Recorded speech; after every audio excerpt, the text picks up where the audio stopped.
Howdy everybody and welcome to another episode of the Toku Roundup. I'm your resident Radiant Rider, Silver Maxis, and with us we have our flamboyant flyer, Flutterguy98. Yellow. We have our Riddle God, DLBot 2016.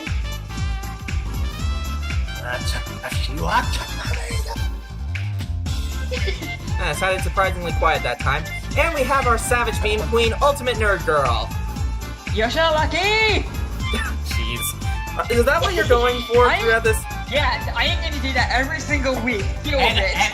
I mean, to be fair, like, everybody kind of has their own little opening thing, so that's fine. Yeah, and Super, you can't deny, because I'm one of the few people who also likes Q Ranger as much as you do. Yes. Hold on. Can you let us real quick respond to you with this rebuttal here? Also, is the bot working? I don't know. Good question. Good question. The answer is Let's yes. find out. Let's find out. There we go. None of that! Shame on you! Hey, There it could we be go. worse. It could be worse. I was considering doing the ghost line. You know which line. No. It's that I'm fired up or Yosha Lucky. Take your poison. Wait, no, Yeah. that's not Ghost. That's Takaharu. Do we have Yeah, the I'm option? saying. I'm saying those were the free intros I was gonna do. Those are the free options for my intro, but I chose the best one. Fair enough. Do we have the option of none of the above? No. DLBot, if you can scream at the top of your lungs every episode, Ulti can do that. Yeah. Thank you. Fine. Yeah, because pot meat kettle. You both hold stuff. Yeah. Also, I made sure. I would say the other thing, but well. Versions. Yeah. Anyways, Yeah. so Real let's. quick, I did. Oh, sorry. Yeah. Sorry. Yeah, I was just saying I made sure I did all the conversions for like when we get the toy news and stuff. Yeah.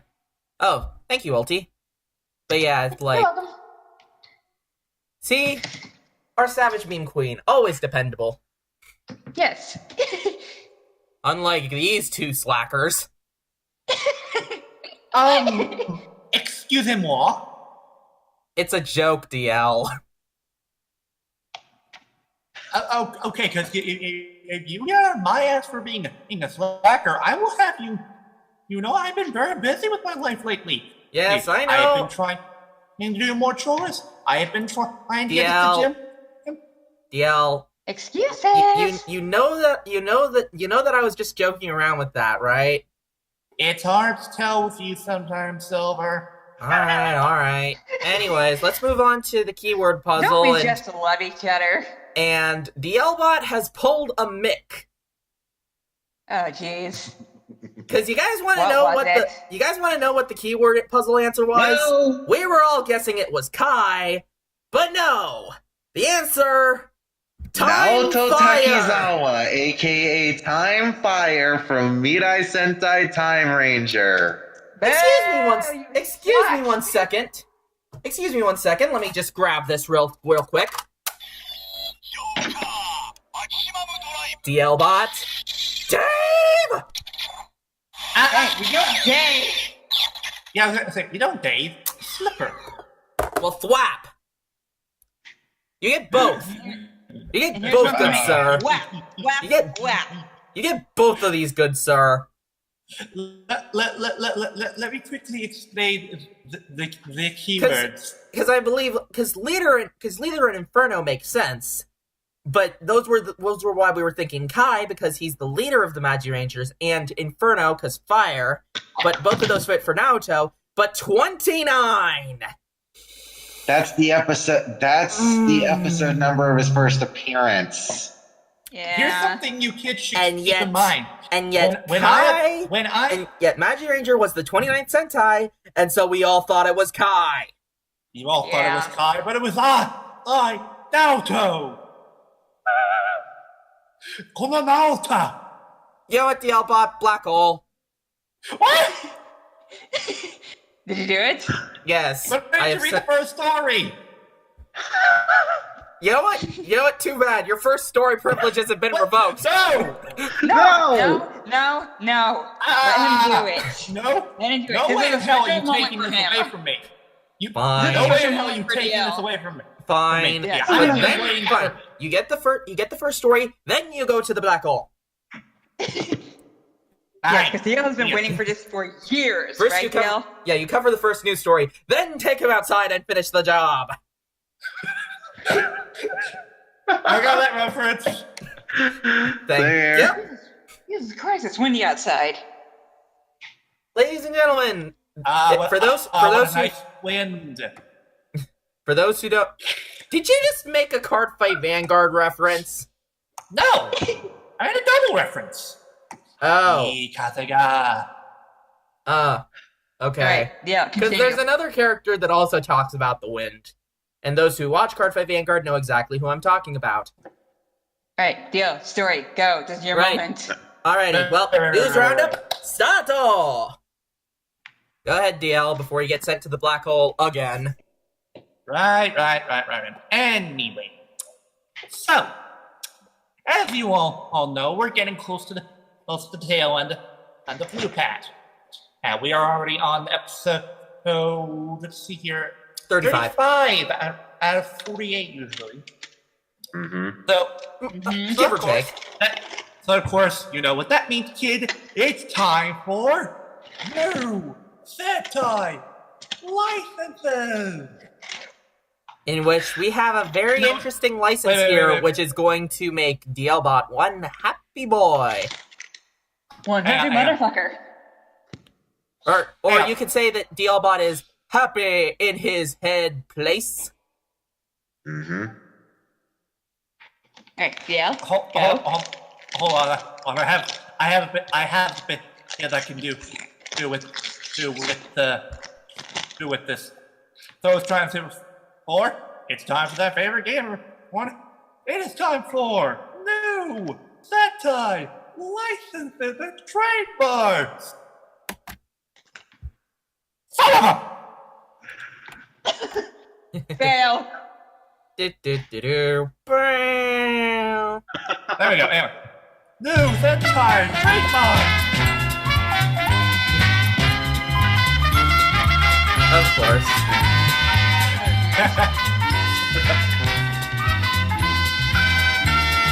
Anyway, Right, that's enough of that. Yeah, that's enough of that.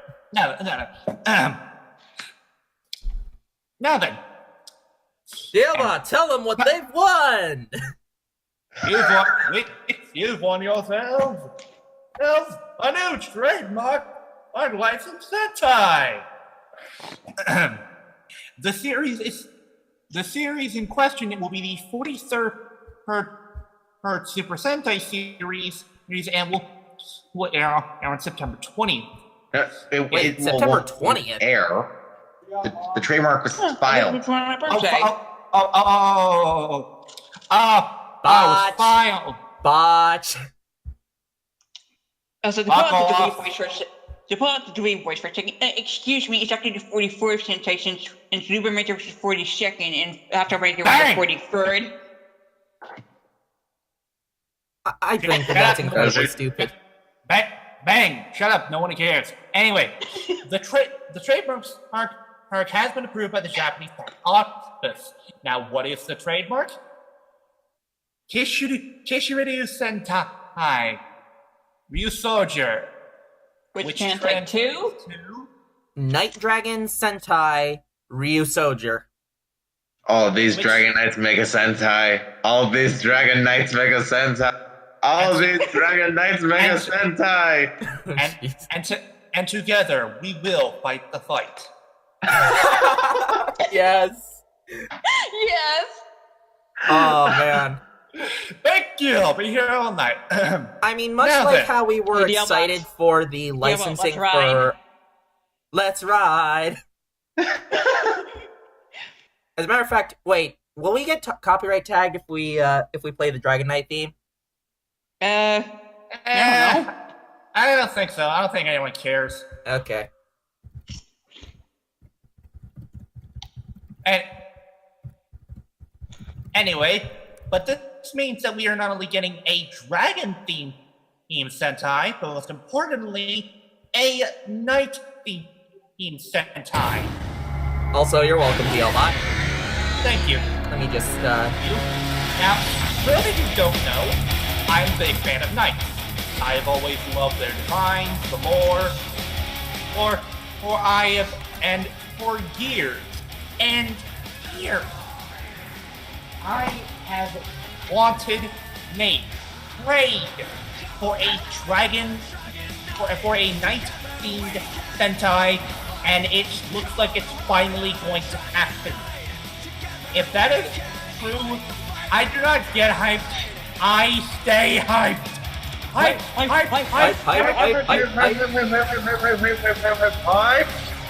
And Flutter, don't you dare interrupt the music. I see you typing. And another thing, usually it would be Ryukishi, but they flipped the words on us. Yeah, also with this, I gotta make a joke. So, Dealbot, is it fair to say that next year you'll be rocking the dragon? But yeah, much like how we were excited for Lupat, we are really excited for Ryu Soldier. Oh yeah. I'm more excited to find out what the hell do the suits look like. I want to see some damn suits. Oh yeah, I'm be. excited. Yeah. Oh Yeah. man. I'm gonna tell you right now. I'm kind of hoping that for the villains that we finally get a skeleton theme with the baddies. I want something an underworld themed theme for the villains this Also, year. here's a good question. That'd be what colors interesting. will they use? Oh yeah, that'll be interesting. I can't wait to, because one thing that I've noticed is that they've been going for a lot of. They haven't really been going for the traditional. Yeah, they haven't. Because okay, we look back at it. The last Sentai that used the 5-color system traditionally, as in red, blue, green, yellow, pink, Was that too was huge. not too huge. Yeah, don't. I was making a point. Come on. I know. I'm Okay. adding to your point. Thank you. I'm helping add to your point. Because after that, we had Ninja, which replaced green with white. We had what? Sorry, I just found this hilarious.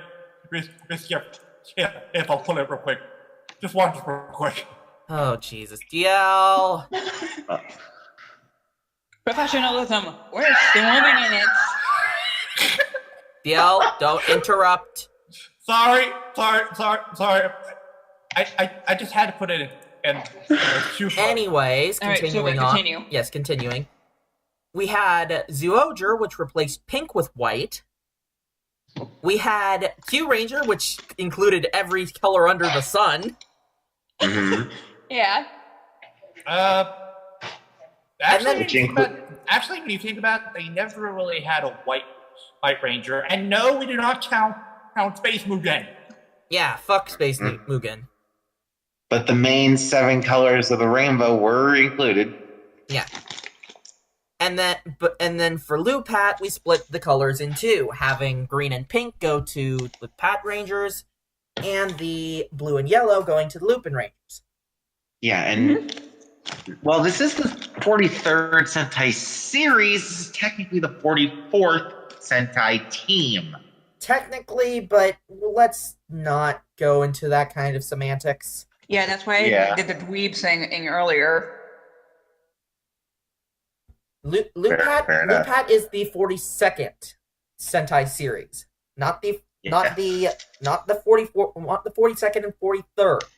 If it was 42nd and 43rd, we would have had it split between the two shows, like was originally rumored.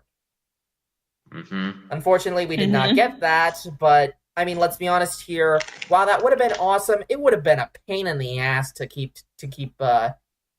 track of. Yeah. Yeah. Because, like, if it was constantly switching between Lupin Ranger, Pat Ranger, Lupin Ranger, Pat Ranger, that would have gotten a bit complicated. Yeah. Yeah. Oh dear God, I'm going cross-eyed thinking about it. Uh-huh. Which which, by the way, Silver, have you heard what's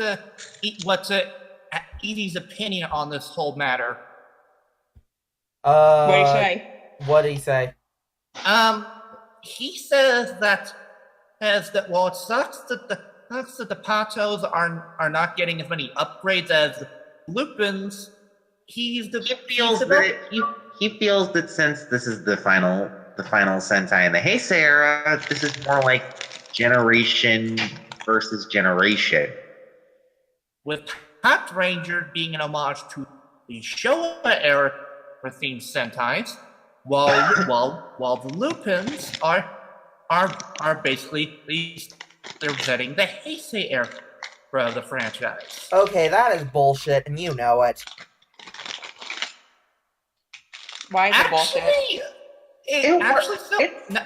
Actually, Silver, it does work. Yeah. Think about Keiichio's personality. When was the last time we really had someone of that kind of personality in the Heisei era in the more recent years? Who? No. Think about Keiichio's personality, how aggressive he is and such like that. Last time we actually had a serious red was Go Busters, which was several years ago. Oh, and you found and serious reds like that common in the Showa era. Yeah. Not to mention the suit design.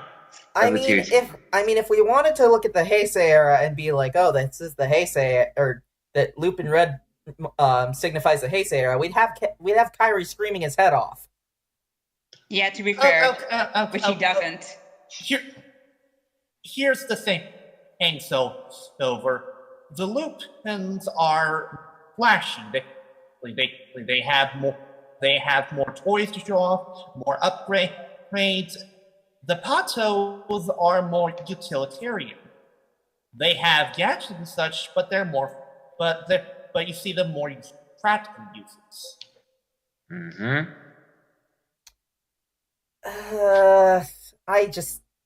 I don't see it, and I just think that the idea of that is just kind of dumb. That's just me. It's fine. But I just no. It's fair. You're entitled to your opinion. Yeah. It just seems like a very piss poor excuse, to be honest. The show wasn't bad though, overall. Oh no, Yeah. I love the show. It's just that the Lupin Rangers, they've just why? Jesus Christ, Toei. Anyway. Ugh. But bottom line, we here at the Toku Roundup are very, very, very, very, very, very, very, very, very excited for this next installment in Sentai. And we hope only the best. Hell, what dragons are they going to be? What dragons are they going to be using as the basis? Japanese, European, Chinese? What I'm going to say is this. There better damn well be a Black Knight. That is pretty much required for Night King traditions. The Black Knight. So what you're saying is there shouldn't be a Black Ranger, but the Black Knight should be a villain. It can more feel like an evil ranger thing. You can start off as a villain and then become a hero, but there needs to be a urge to make the of some kind. Resisting urge to make the Monty Python joke. Alti, give me a sec. No, to be fair, no. I'm not gonna make the Black Knight joke. I wasn't. Yeah, I mean, if they wanted to have a Black Knight, they could have just added in Kamen Rider Onyx. Wow. Now, to be fair, there is something they could have that would be even worse than not including a Black Knight. Making another Red Ranger that screams his head off? No. They could have included a knight who says "knee." Oh God. Oh Oh, God. Oh no. Let's just move on. And Dialbot, your sentence has to be carried to the black hole with ye. I regret nothing! Yep. There we go. So, who wants to do the next one? Yep, I'll take care of this next one. So, we have information that we're getting a CD for Overquartzer. Huzzah! Well, that's Huzzah! just a CD. Oh, yeah. Well, yeah. Anyway, So basically, Avex is releasing the theme in multiple mediums for Kamen Rider Zio's theme Overquartzer. And if you haven't heard Overquartzer, what's wrong with you? That song is awesome. Yeah, what's wrong with you? So it will be given multiple releases on January 23rd. The sets include a toy set that includes both the TV and full version of the theme, and an original original theme song version of the Zio Ride Watch. There is a DVD set that will include an instrumental version alongside individual versions performed by Shuta Tsuyoshi and Isa, and music and lyric videos. So you too can do karaoke to Overquartzer. mm-hmm. I know you're gonna try that, Silver. Of course. Finally, a CD-only version that includes the piano and acoustic guitar versions of the theme. Ooh, I kind of want to hear those ones. So we have the toy set at 3,700 yen, or $32.97. Thank you, Ulti. Yeah, no problem. DVD set is set at 1,800 yen, or $16. And the CD only is 1,200 yen, or $10.69. So, ladies and gentlemen, if you want to get Overquartzer, because why the hell would you not? Because it's an awesome song, then go and get the stuff now. Mm-hmm. Mm-hmm. As a note, there will possibly be import costs, so yeah. Jeez. And then next up, we have a Japanese adaptation of an American TV show. What? Wait, what? Well, it's more a I'll take this. Go ahead. Last week, a Japanese remake of the American TV series Suits was announced.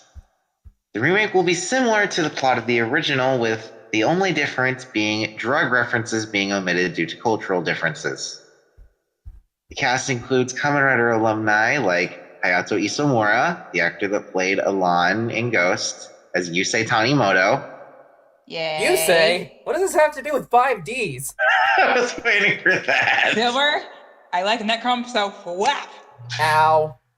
Who is the Japanese counterpart to... Also, Jack. Yusei! There's something you should know. What is it, Yusei? I came. What to this city? Oh, to give you a message. Card games on motorcycles. Card games on motorcycles! Card games on motorcycles.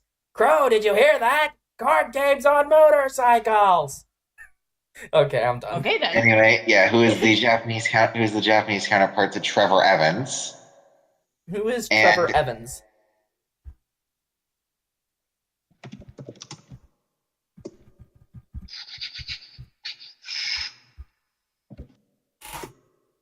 Yeah, let me see. I'm looking at the thing right now. So, Trevor Evans.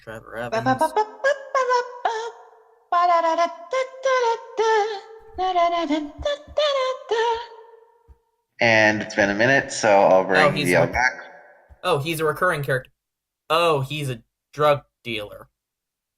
Yeah. Why is Alon dealing drugs? I don't know. Alon, what are you why? doing? You Welcome back, Alon, you DL. shouldn't be. Oh wait, Alon, no, you shouldn't they be said handing that out they're. drugs. Handing out to takoyaki. I think that's what it's Takoyaki. called. Yep. Yeah. Alon, why are you doing that drugs? You should be handing out takoyaki. Also, Hey! Also, how do we know? We know. The drugs aren't the takoyaki. Ooh, good point. don't you be ruining takoyaki for me.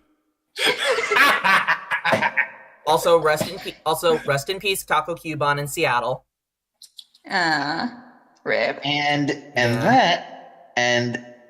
But he's not all, as and Kote Shinya, the actor that played Ren Amagasaki, aka Laverica in X Data's Mitsuki Kanye.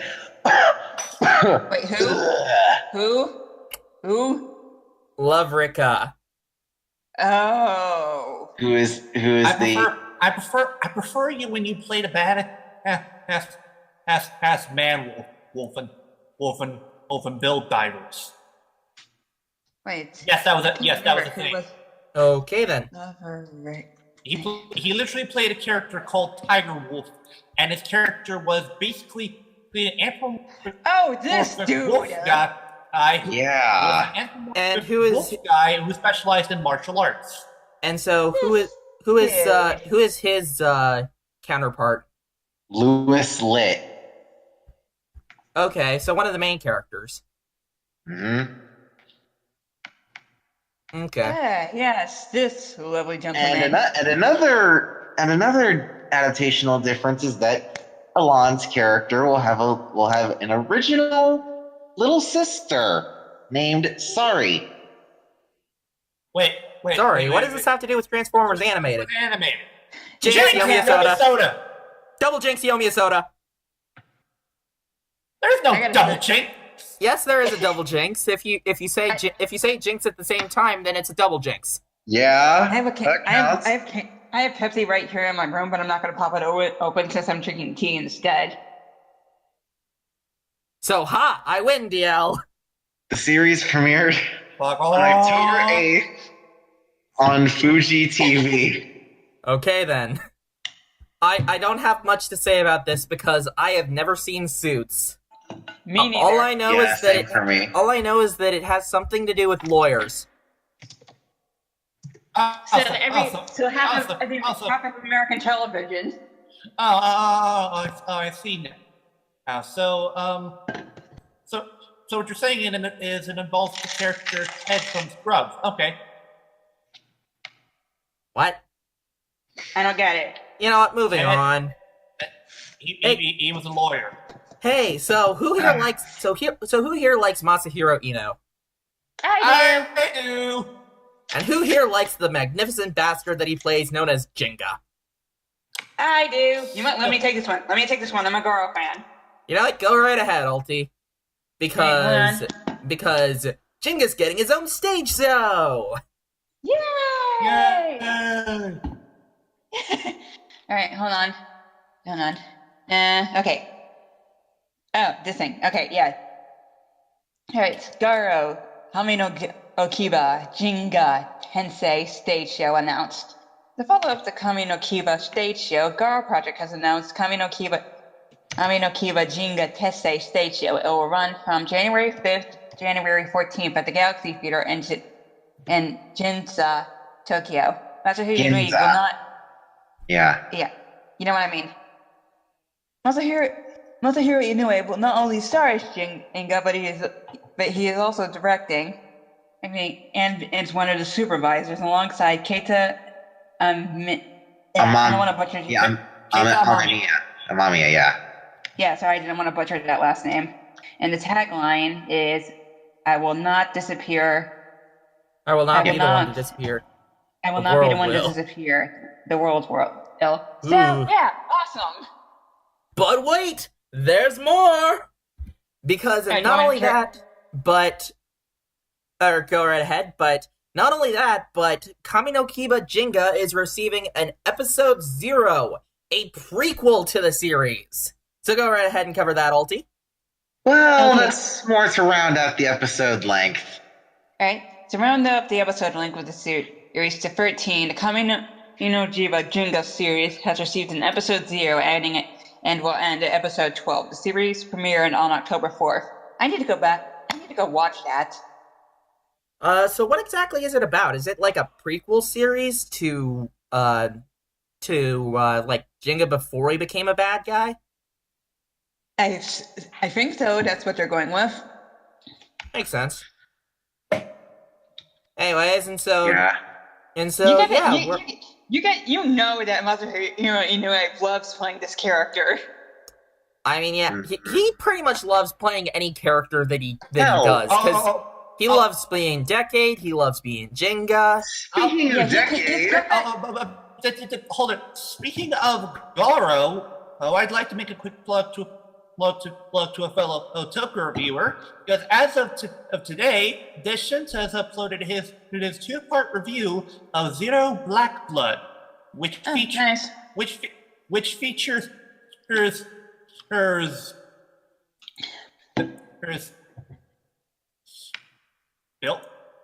features that one guy from Ghost. Oh no, it's just the actor, and he's actually good in it. Wait, which actor from Ghost? Also Silver. Did you know that Kokai Silver's actor plays the character in Garo? Oh? Can I tell him about this whole thing? Tell him. Please, let me Tell tell him. Oh, yeah. Here's the thing, Silver. Guy plays a kind knight in Yamio Terasa Mono. And the thing is, his character in the series, he's a womanizer. Oh, Jesus Christ. One of the first times we see him is when he's just finished banging a woman. Oh, God. Alright, caramba. Our little guy has grown up so fast. Oh, jeez. Let's move on. Not to mention Masahiro. Not to mention the whole thing of Masahiro Ino, like literally walking onto the Garo set while they were still filming Decade and having Keita Mamiya sign a Decade card. Anyway, the name of the actor I was looking for, his name is Sane Camus. He played that president guy from Steve Bills. Yeah. He played that guy from Ghost, and the thing is, he's not right, only that guy, Steve Bills, I believe his name was. Mm-hmm. Yes. But the thing is, he's not only the main villain in Zero Black Blood, he actually runs his own acting agency, which basically is specifically help foreign actors who want to get acting jobs from Japan. Yeah. You guys should watch Garo. It's an amazing series. Yes, I know. Anyway. I can't praise Garo enough. Right, yeah.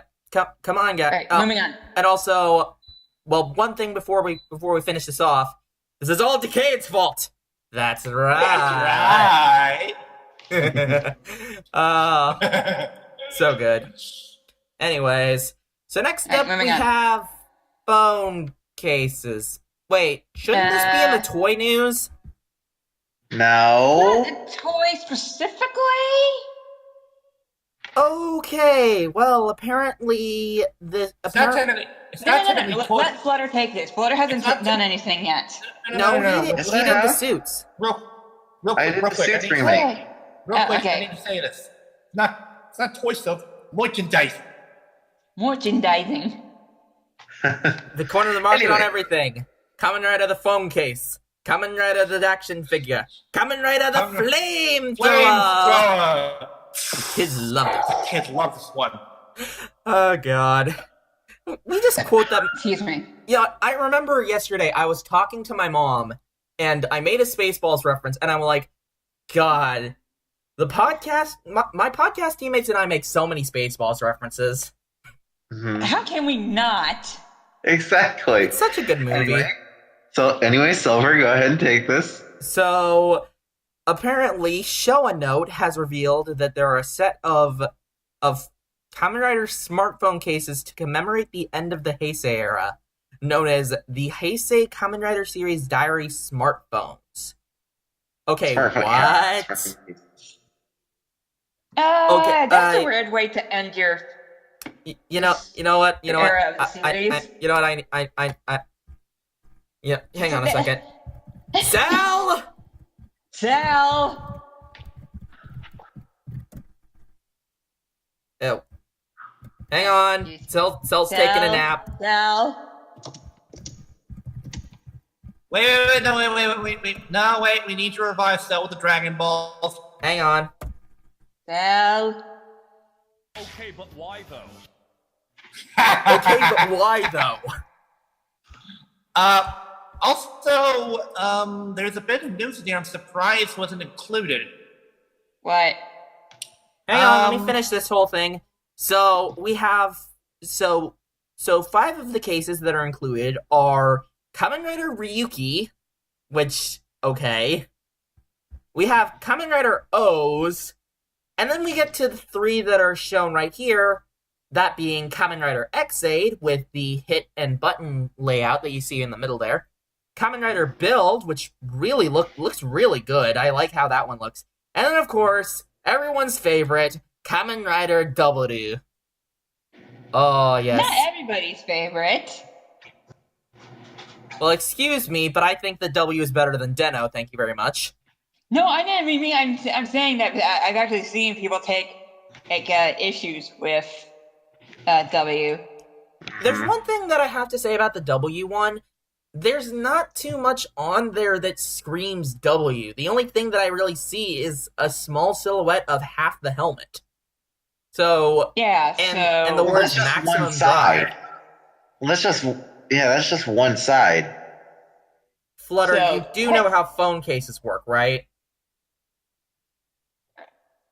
Yes, but Why wouldn't he? Help. Sit down, Flutter. Sit down, sure- Flutter. For God's sakes, Flutter, sit down. Hang on. You know what? I'm going to take a look right now on Google, see if I can find a better looking phone case. I there's just, the full case. What do you anyways, say? the set will be Aha! There's the Bingo! full case. anyways, the set will be released in November, and it is priced at, let's see, 3,110 yen, or $27.72. Huh. I'm sorry, Okay, but then. no, I don't like how these phone cases look. I mean, yes, the build one looks really good. The X8 one looks alright. The W one, I am not feeling it, and it just does not scream W to It should me. be worse. These things could be horribly priced at like $50 to $60.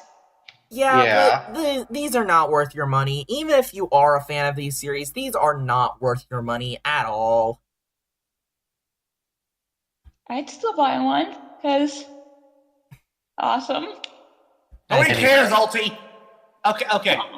Hey. Oh, but, wow, that's just rude, DL. I'm just doing it as a joke. Jeez.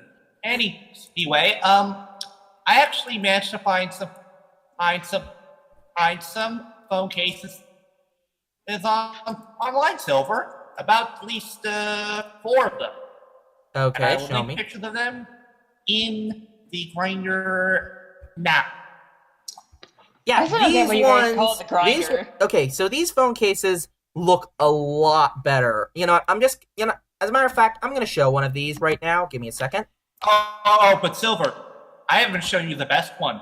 It doesn't have W on it, but it has something just as good. Hang on. Ooh. I am doing this. Hang on. A second. Nice. So- Shit. So just Only to, bad thing is I don't have show iPhone some of anymore. you guys this, as you know, I can do that. Give me a second.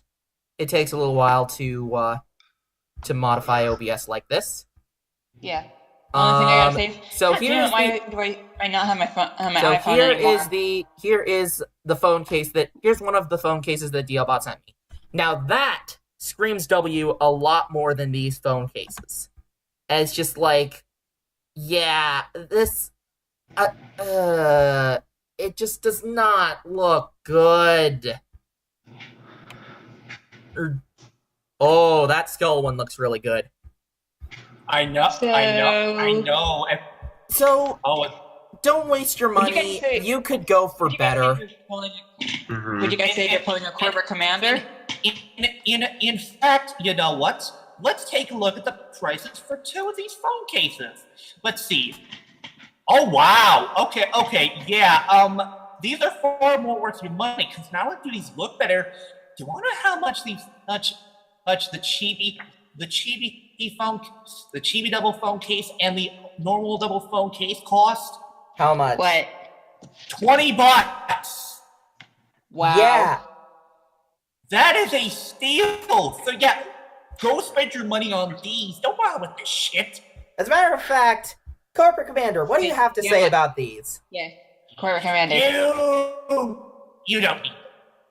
Exactly. Seriously, go spend your money on something else. No, seriously, fans put more after the shit at the normal creators. Hey, Corporate Commander, you still hurting after that mass thing last week? I'm going to pretend you didn't say that. Anyways, moving on. So next up, we've got Kenji Matsuda doing some work. Wait. Did you say Kenji Matsuda? Mm-hmm. It was then when and as if 1,000 fangirls cried, bleed out in glee. And then suddenly Wait, why were they silenced? No. I said and then suddenly silence. Why is there silence? Because it's a moment of fangirls reacting because here's the thing, Ink's over. It's been known throughout most of the Toku community that if there is one actor in Toku that has a shit ton of fangirls, it's Kenji Matsuda. Huh. Wait. Okay then. Wait, Zanaki was gotta be Raizo? Yeah, I didn't know that. No. Anyway, so yeah. Diablo, you go ahead and cover this. Alright then. It has been announced that Kenji Matsuda, who, as you know, has done many roles, including Zaki in Kamen Rider Hibiki, Jiro and Garu in Kamen Rider Kiba. What did this have to do with Q Ranger?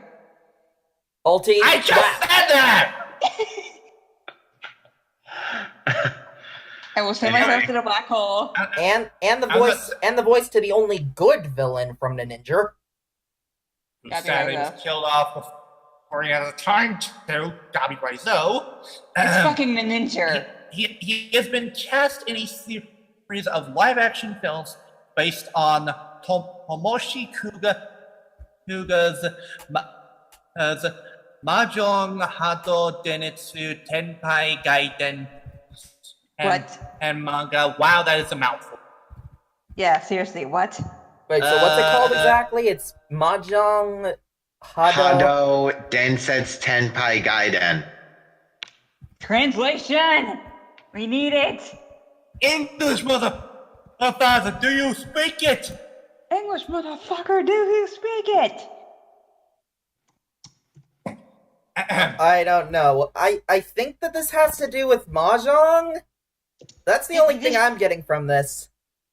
Okay, let's all just continue before we go cross-eyed. Mahjong military rule legend. Okay, what does this have to do? What does this have to do with Mahjong? What the fuck? Flutter, look at the summary. Quickly read it to us. We have to know. We are confused. Oh dear God, I'm going cross-eyed. Like, okay, I see Mahjong pieces in the background, so I know that this has to do with Mahjong. But what else? What is this movie? Explain. Mahjong theme among his main character, Yoshikawa. Explain. Came from the careers Mahjong Hiryu Densetsu Tenpai. Okay, much. Please. Okay, then Gora. Oh no, that just leads to a Japanese website. I don't even. You know what? Apparently this is a thing. It has to do with Mahjong. If you like Kenji Matsuda, I guess you can watch it. It comes out. When does it come out? It comes out November 18th. In theaters, then ships on separate DVDs on January 5th. I don't even know. Let's move on. Please. Oh, it's only 2 films. So next up, we have some news for SSSS Gridman. Unfortunately, our resident Scotsman's not here to talk about it. Oh no. Also, I can make the Cyber Squad joke, but I'm not going to. Yeah, all I will say is that the series will be lasting 12 episodes and will be released on DVD on December 19th. I'm Scottish! In 4 volumes from December 19th to March 20th. No, Flutter, you did it wrong. You have to do your bad Scottish accent. Oh. Gotta do the bad Scottish accent. You have to do it. Of course you have to say the I'm Scottish line. The series will air for 12 episodes and will be released on DVD in 4 volumes from December 19th to March 20th. Than Scottish. Oh god. Ladies and gentlemen, we cannot do Scottish accents to save our lives. That's why I don't even try. Hold on. Maybe you can. But I can. Oh, Jesus. I'm just imagining Kyoryu just watching through these episodes while he's on vacation, and he's just like, "You motherfuckers." Wait. I think I have a perfect now showing his reaction would be. Oh. Anyways. Hang on, I got give me a second. While we keep the Scottish alive, let's move on to the next one, which is Ultraman Rube? Yeah. Also, anyway. Wait, I thought that was the name of... Wait, I'm confused. That's not just the name of the series. It's also the name of the fuse form between Rosso and Blue. And from what I've seen of their fusion... You know what? Let me do this one, since I'm also an Ultraman fan. Let me take this. Yeah, go ahead, Ulti. Firstly, I must show the video of what Kyoryu's response is going to be when he watches this. Yeah, go ahead. This isn't funny! Okay, well put. Yeah. From what I've seen of Rube's transformation, it's very disappointing. As someone who watches Ultraman Rube and likes it, let me take this. Go ahead. Alright, so Bandai has released official images for Ultra Action figure Ultraman Rube. It represents the fusion of Ultraman Ozone and Blue and has 17 parts.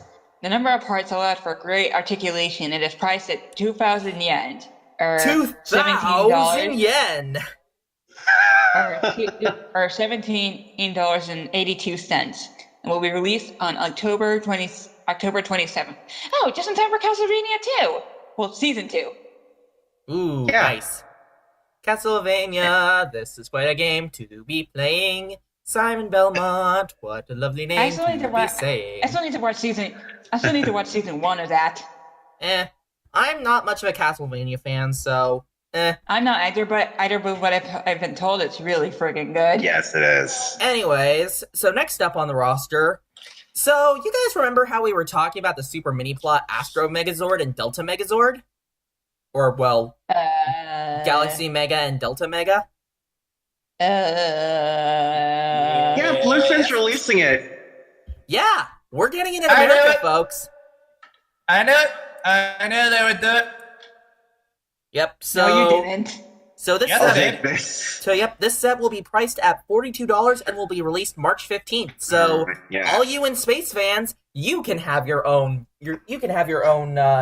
Astro Delta Megazord too. So let's rock it. This Astro Delta Megazord can be yours if the price is right. So let's rock it. Okay, why are you making so many Price is Right references today? Why not? You guys missed the line of Let's Rocket. Dare I say, why not? No, we heard it. Yeah, we heard it. We just ignore it. Hey. Mhm. Anyways, and so last up, we have the announcement of not one, but two SH figure arts. However, I only had room to show one of them, so I'll show the other one on the next slide. Wait, hang on. Real quick. There's some news in here that there's some news that wasn't included in here, and it is Toku related. All What is right, it? what do we got? Question: Who here loves Power Rangers? I do. I do. Who loves their actors? I do. I do. I do. How would you like to see them all reunite together in one big film? I do. Yes. Oh yeah, this. Somebody didn't include this, Flutter. Flutter. Shame on you. Wow. Alright, so Dale, continue. All right. Now then, those of you who don't know, for a while we've gone hearings about a film in production called The Order. Basically, think Expendables meets Power Rangers. So yeah, something really damn awesome. But for a while, it's been in development hell. But it appears that The Order is finally going to start filming next year. What's even more so is that there will be a graphic novel all published by the company Kapow. Kapow! Called the Order Icarus Uprising. No. Before any of you start, no Kid Icarus Uprising jokes. Damn it! I was just thinking that. I knew you were. That's why I cut you off.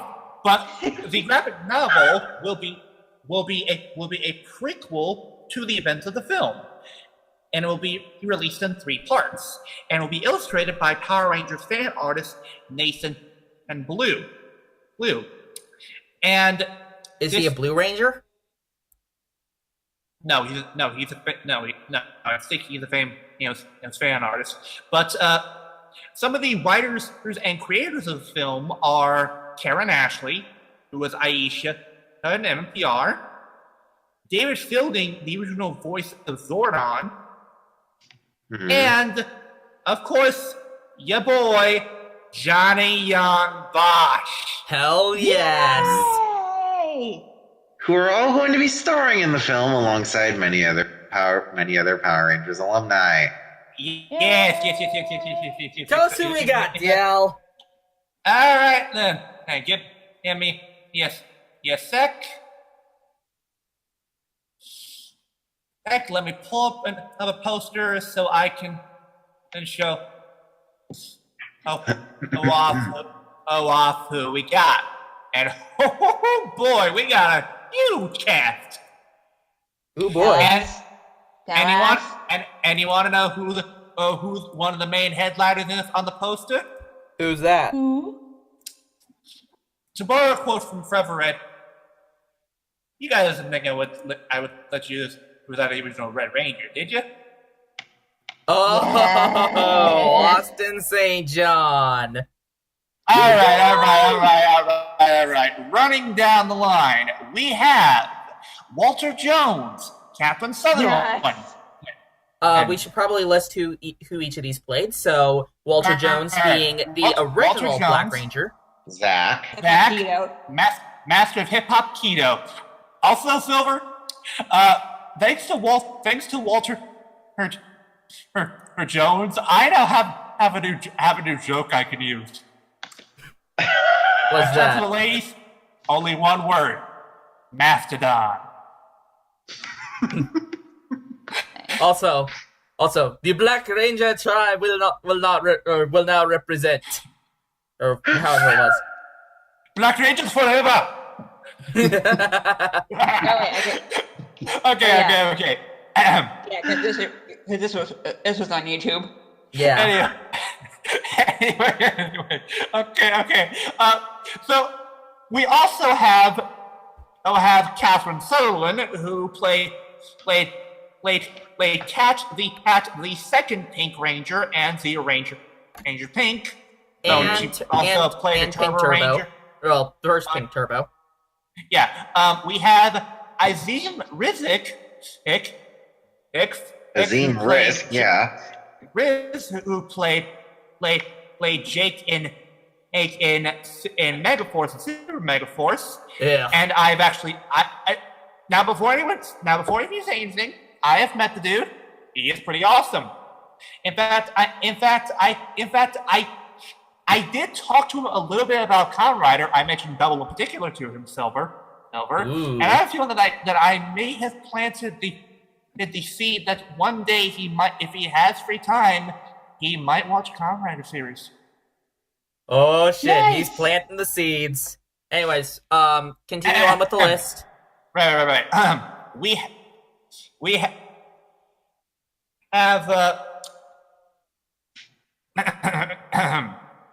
If you hear some growling, that was just my stomach. Sorry.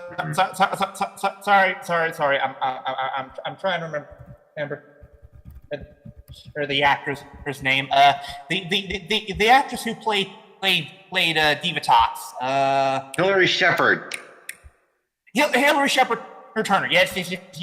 As a matter of fact, hang on a second. I'm going to replace over the picture that we currently have, just so that this is more relevant. Because currently we're just staring at Grease Blizzard right now, and that's not really too fitting. So give me a second. Well, Silver, the cold never bothered me anyway. Cold never bothered me anyway. Oh Jesus Christ. Ladies and gentlemen, I am surrounded by weirdos. Hey, You surrounded yourself with weirdos. you founded this group. Fair enough. Anyways, continue. Anyway,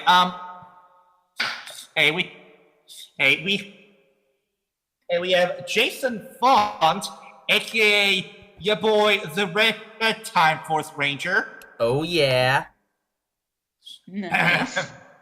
Him. You gotta love Wes. Mm-hmm. And on.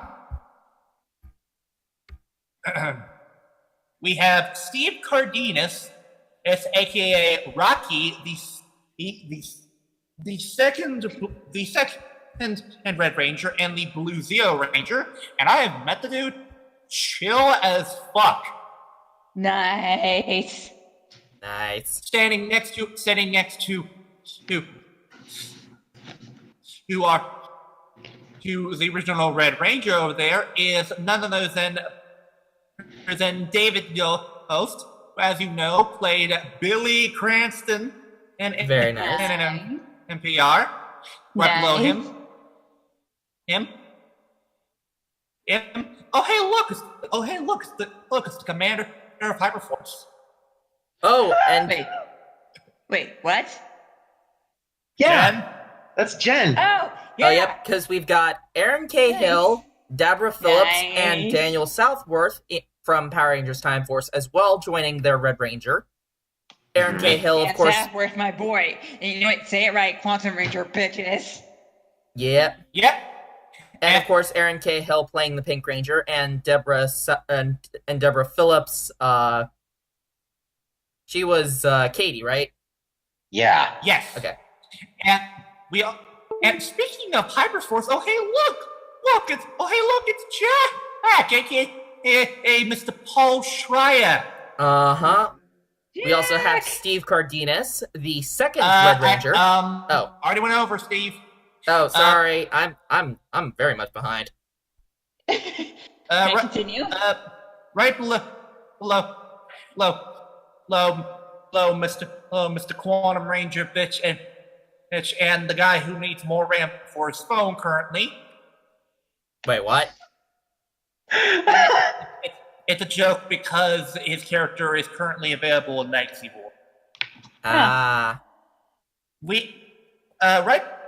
between the two of them, we have Mr. Blake Foster, who played Mhm. Justin in Turbo. And Silver, you'll like this. I've met the dude. You wanna know who his favorite villains are? Who? The Psycho Rangers. Ooh. Ooh. Anyways, we should probably start hurrying this along. So, Right.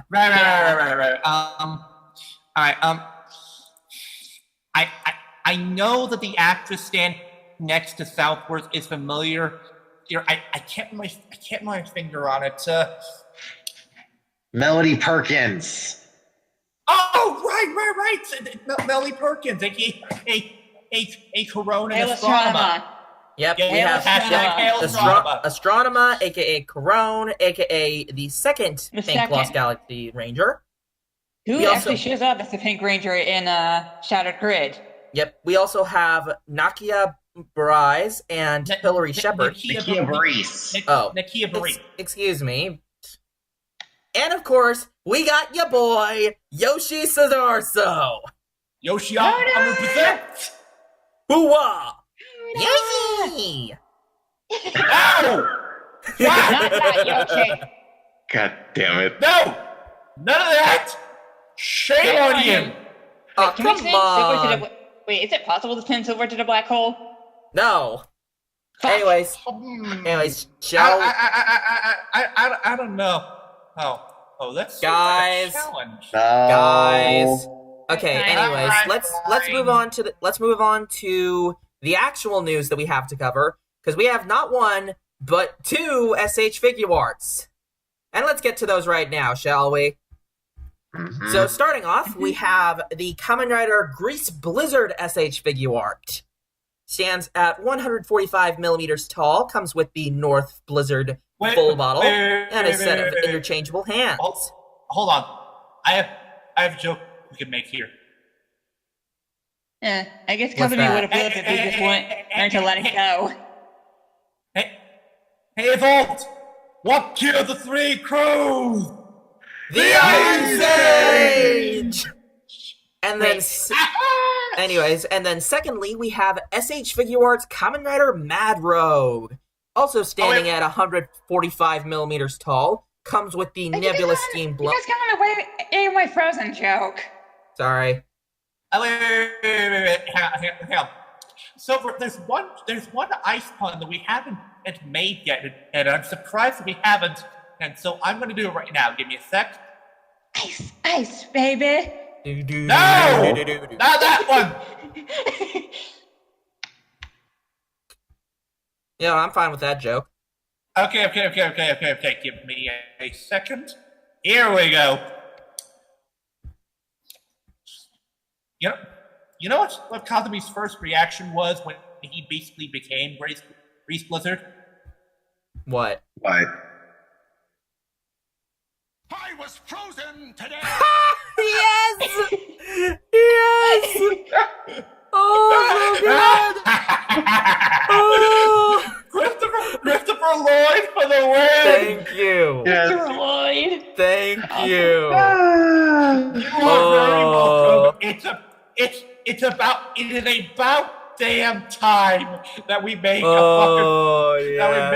I was frozen Oh today my joke. god, thank Yes. you. Oh. Also, yes. Anyways, continuing on with Mad Rogue. So we've Wait, got the Silver. Wait for a minute. It's wildly obsessed. anyways. So he comes with the Nebula Steam Gun, the Steam Blade, which of course can form together into the Nebula Steam Blade with the Nebula Steam Gun, and of course his bat and Nebula engine Steam full rifle. Yeah, Nebula Steam Rifle, and the bat and engine full bottles, as well as a set of interchangeable hands. Pre-orders have already started for this yesterday. The price for these are 64 yen each, or $55.82, and will be shipping in April. So if you want to get your hands on these things, now's the time. Yeah. How convenient Yep. and that we had to have a thing for Grease Blizzard. It's cold as shit outside in my area. And yet Kiva still gets nothing. Nothing. Nothing. Full face form. Nothing. Full face form, Kiva. Actually, hang on. Here you guys. Hey. Also, Damn it, Flutter! Hey, you know what? If it's for lunch, Am I getting lunch yet? God. Good old BRB Flutter. But now, Silver, there is actually another thing involving toy news that we can cover. It came out yesterday. Well, that little deal, that was premium Bandai news. Oh shit. On balls, Loop Hat. go on. Yeah, Flutter, I am seriously getting sick and tired of this. But also, so this is what Kiva gets. Nothing. Shh. Nothing! Absolutely nothing! Stupid! You're so stupid! Hey, Kiva's not Thank you, stupid. UHF. Wait. Kiva's not stupid. I like Kiva. Well, no. Bandai is the ones who are stupid. Oh. Hold on. Silver, I have a good follow-up to that. Mr. Gene Wilder. It's all there, black and white, clear as crystal. You get nothing. You lose. You lose. Good day, Good sir. day, sir. Thank you, Dio. Silver, should I cover this bit of toy news while we wait for Flutter? Yes. God.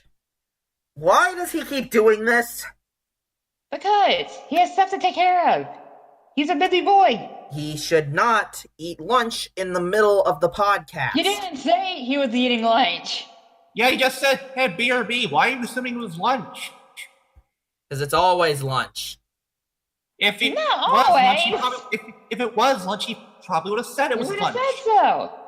Alright, well, anyways, let's move on to the episodes then, shall we? I actually had some bit of toy news I wanted to cover, but okay. You know what? Okay, go ahead. Go ahead. Well, we have some involving the mini plot series. Crazy. Okay, hang on a second. Let me just move this back to, let me just move this, back to the Super Mini Claw slide. Okay.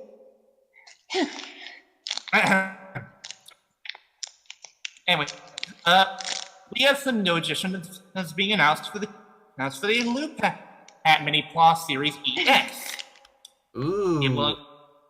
We have 3 brand new inclusions: the Magic Dial Fighter, Ooh. the Splash Trigger Machine, and Which most should be owned by the importantly of Cod all- Rangers.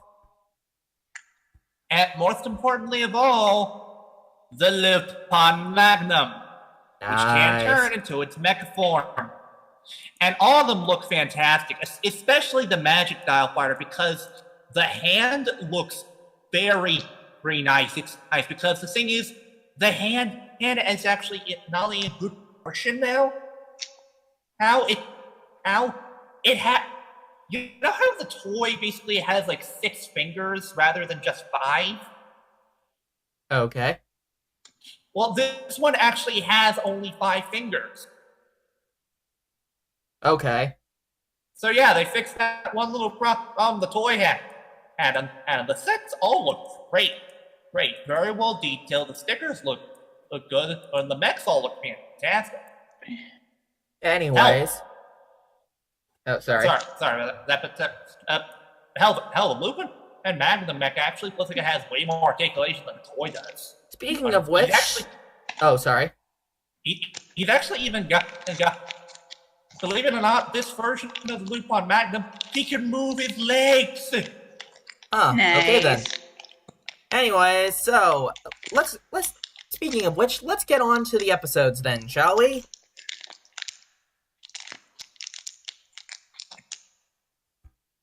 Mm-hmm. Alright. All right. So, So we're first starting off. starting off, we have Kamen Rider Zeo, Episode 6, 555-913-2003. Wow, that's a mouthful. Well, they also forgot 8675309. Also, so many numbers! Also, nobody got or nobody even paid attention to the joke I just made. I didn't Yeah. get the Also, reference. 8675309. wait, guys, is it time to open our eyes for the next Faiz, or are we going to switch on? Oh God. Boo! We already I had was waiting to We up to this specific episode to make that joke. we already had our Forza homage. This is part 2. Anyway, so we cut. Part two, the electric. So Boogaloo. last one we left our heroes. Kaiza was attacking this girl, and Faiz was making it so that Kaiza wasn't attacking this girl, and Zio and Gates were getting their asses handed to them. And then Gio got Forza armor, and then he used to kick another Forza this until we learned that. Yeah. Well, that was already covered. Oh. We're currently getting back where they left off, and so of course, Another Hang on a Forza second. is also another Faiz. Yep, another Forza is also another Faiz. Give me 2 seconds. And so the team, so Zio and Gates decide the only thing that they can do is the most logical thing. Run away! Run away!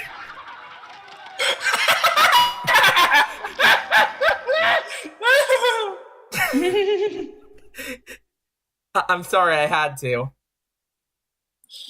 Well done, Silva. I approve. Yes.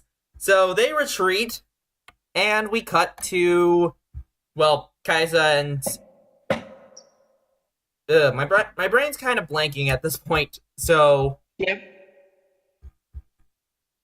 So Karen ends up getting away. Faiz ends up meeting Tsukiyomi and the others, in which we finally get to know all about all of what's going on with this whole thing. Also, I gotta admit, it's great to see Takumi again, and he is just so adorable. He is. He's a freaking dry cleaner in this episode. I've always thought that one of the key appeals to Faiz was the acting from Kento Honda.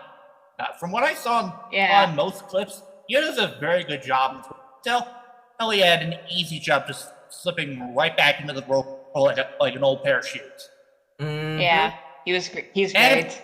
And of course, good old Takumi being a Nekojita. Yes. Also, What? God damn it, Kasaka.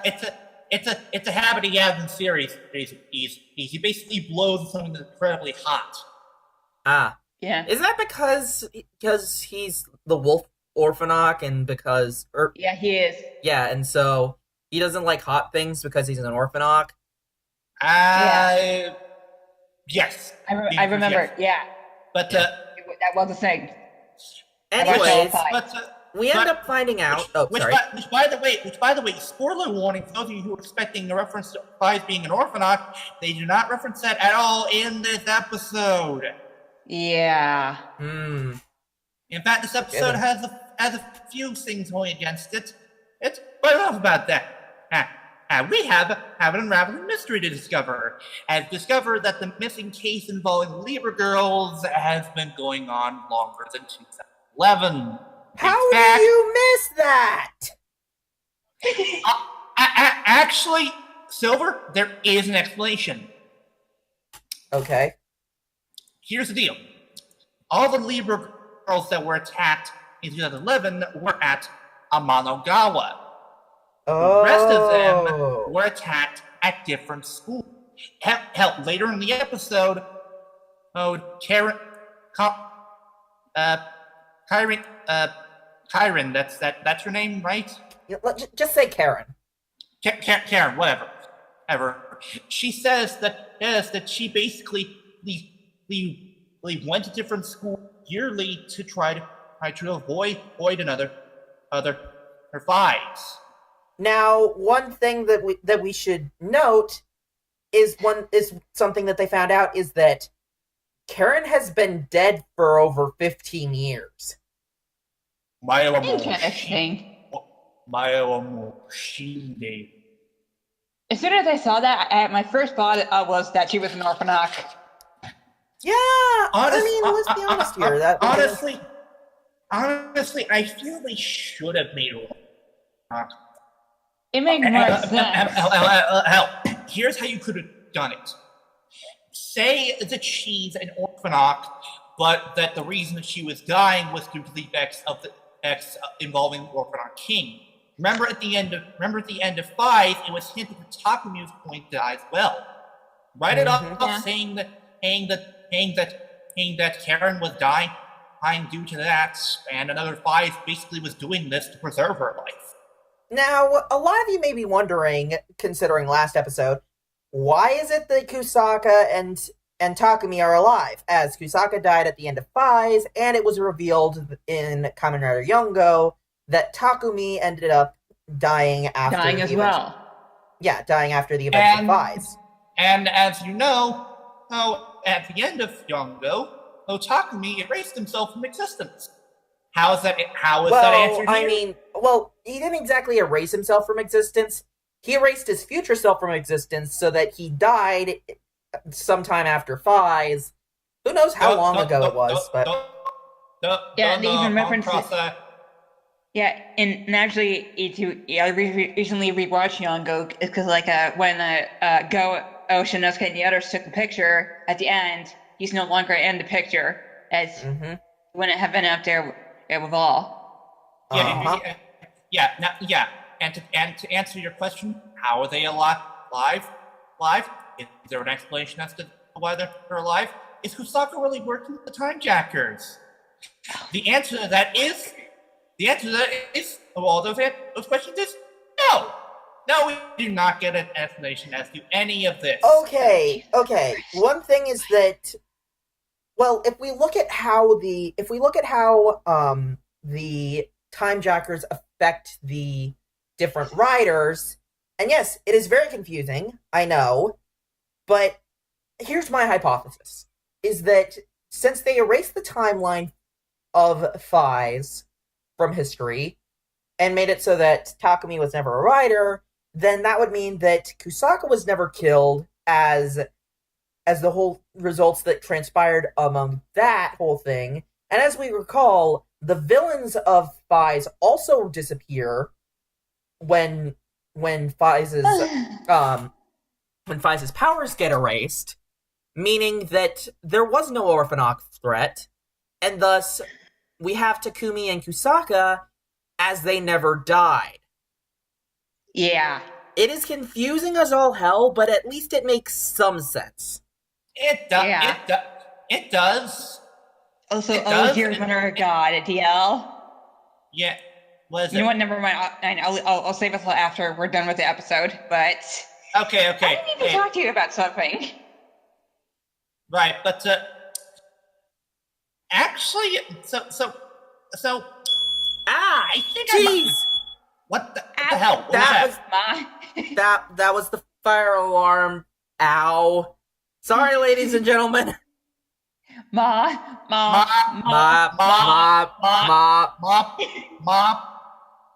Okay, and you know what? I think I might actually have an explanation as to why Kusaka is acting the way he is here. Here's the thing. Most of the things that Wicked that he did was basically after he became a writer, yes?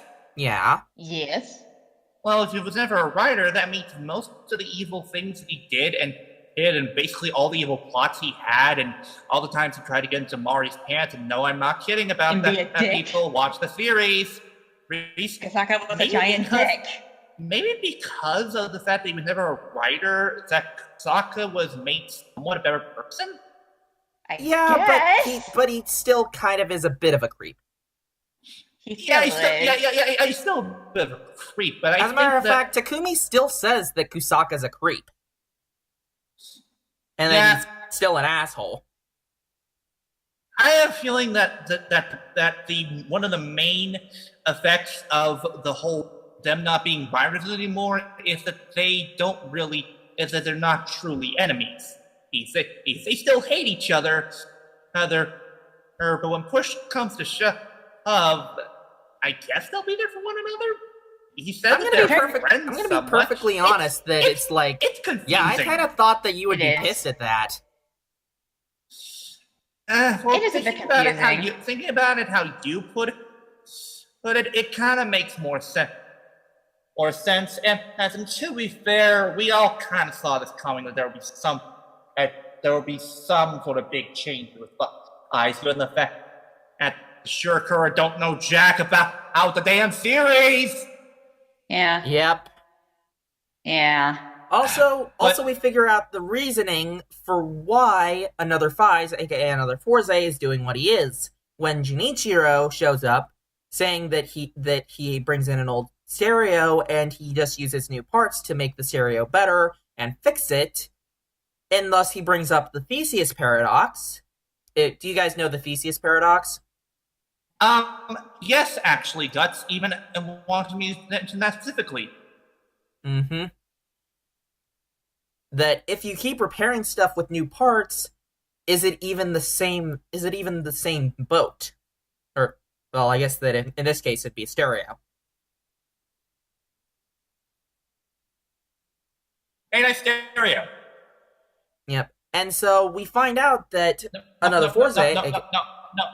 No, Silver. You missed my joke completely. What? Nice stereo. Oh, God! Oh God. Yellbot? Dave! Wow. Oh, come on! It was right there! Silver, how can you forget your own thing that we don't, Dave? You know, I don't Yeah, even but- care. Anyways, so we find out that another Forze, aka another Faiz, God, that's a mouthful, is this guy named Ryunichi Sakuma, who back in 2003, the two of them he was good friends with Karen, and they went to the Riese school, which was a school for orphans that showed up in Faiz. So yeah. Yeah, if you want more details about the Ryusei School, we'll go watch the Faiz series. They go in very detail about that. Uh-huh. Mm-hmm. And so one thing that ends up happening is that they want to go and see the shooting stars together. However, Sakuma ended up being late, and Karen... Shooting star, what does this have to do with Meteor? No. Wow. Anyways, and Karen ends up leaving and ends up getting killed in a car accident. Jesus Christ, what is up with all of these traffic accidents in Japan? Jeez. Yeah. Like, it happened in Kamen Rider Taisen. It's happened in multiple other series. Like, Kamen Rider Taisen's the only one that's coming to my mind, but I know a bunch of other series that have the same thing. You know, it happened in Ghost, too, one time. Yes. Jesus also, Christ. Toku. Didn't it happen in X-Aid? Yeah, it did happen in X-Aid. Emu got hit by a car. Yeah, also, when you get hit by a car in Toku, there's no blood. I mean, at least Emu survived his. Because he has main character power. He has main character protection. Real quick though, I want to bring a nice bit in the episode that I liked. So after he becomes another Faiz, we actually cut to stock footage from Faiz. Talk to me about to finish off the Orphanoch. Wait, by the way, Mari was trapped under that car. So basically, he didn't save Mari, and Mari ended up getting crushed by that Orphanoch. Hold your horses, Ulti. You remember, the villains themselves were erased from existence, which would mean that essentially she would never have been trapped under there to begin with. Yeah. In fact, villains make no fucking sense. In fact, here's the same thing, Ulti. You need to keep this in mind. What? Since Takumi never became Faiz, he never really met Mari. That sucks! Also, this whole villain thing being connected to the writers is bullshit. Actually, it's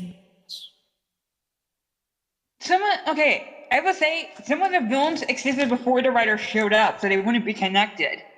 well, The villains would yes. still be there. Well, yes, but here's the thing. I see it as basically you cut off force and everything else goes away. One of the main things involving the Orphanox was the belts. The belts that protected the Orphanox king. The belts never existed, and that would have meant that their quote-unquote king would have died easily. Okay. Interesting. Here now back to what I was going to say before. So we cut to stock footage from an episode of Faiz, and it is clearly stock footage given the camera angles. Like seriously. Yeah. Like, wow, that looks dated. But in a clever bit of editing, we actually see them include splice in a new bit of footage where Faiz basically falls on his back and force D transform.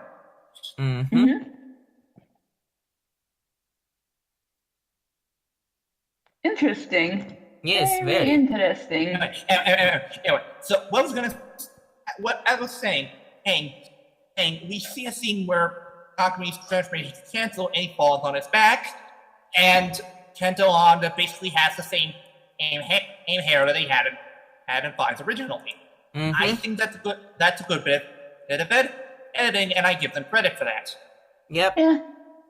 Also, well, we're skipping a bit of story, but we find out that there is another 18-year-old Libra who just turned 18 years old that day, and another Forze crashes her birthday party.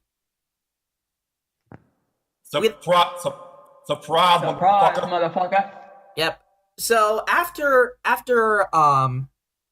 Karen ends up stopping Sakuma, saying that she doesn't want to keep living if it means that other people have to die, well, Asato comes in, attempts to kill Karen, which apparently Karen agreed to this. So yeah. I mean, I can understand where she's coming from with this. Of she's already dead. And don't make the Fist of the North Star reference. He already did. I wasn't, but I wanted to bring something else. I wanted to bring some. Okay, but I wanted to bring something up involving the scene where Aura basically recruits another Faiz. This is where I finally think we get an idea as to how exactly the Time Jackers' recruitment system works. Ur saves someone from dying from a time where they would die, by to gain their loyalty. Aura basically offers the user a chance to be the other writer to save someone they care about. Schwartz, well, he does whatever He's the hell just he an wants. asshole. Yeah. No, wait, hold on. I got a good bit for that. Give me a sec.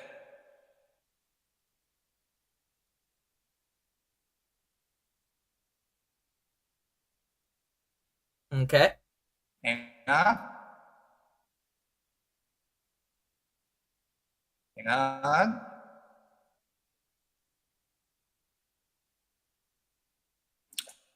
So yeah. Or basically, we save someone's life to gain their loyalty. Aura offers the user a chance to save someone with that power. In Schwartz, well, He's an asshole. I think I know where you're going with this. He's an asshole. Thank you, Marty. thank you. Also, you're welcome, Silver. Also, I just realized we lost Flutter. Yeah. He did. Where'd he go? We'll do it without him. Okay. We'll do it live. Fuck it. We are alive. We are live. Well, semi-live. No, we're Almost no, we're live. not. It's the Gong Show. I was trying to say we're not live. Fair enough. We are We're alive. recording.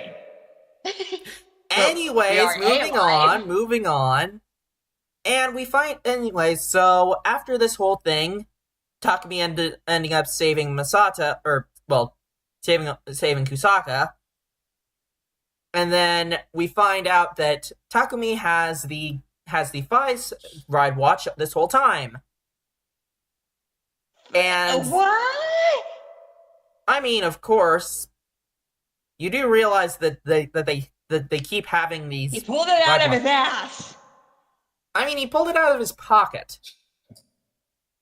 Still, you get my joke. He basically pulled it out of his ass. Well, you gotta remember how these things work. Because If he had it all along, why didn't he just hand it to him from the beginning? I think I know why. Here's the thing. And I think here's. Okay, you remember how in the series Nui was very lone wolf-like, he didn't trust many people? Yeah. yeah. He got over that by becoming a writer. And if he didn't become a writer, well, do the math. Well, technically, he still became a writer, though. Takumi, I mean. Well, I mean, Okay, are you getting the point? Yes. All the development he had in the series is gone. Yeah, true. mm-hmm. But that's why he didn't give it to him immediately, because he wasn't sure he could trust him.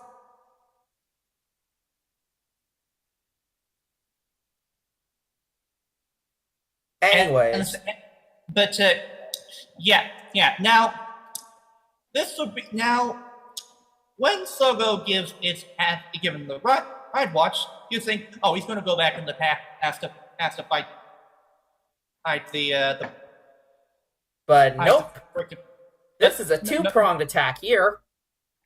Because Takumi has the idea to basically. I'm sorry. Gates has the idea to basically go back to 2003. Well, actually, no. Wait. Sogo hands Gates the ride watch and is like, you take care of this. Yeah. I'll handle things Basically- in the present. Yeah. That's basically the plan.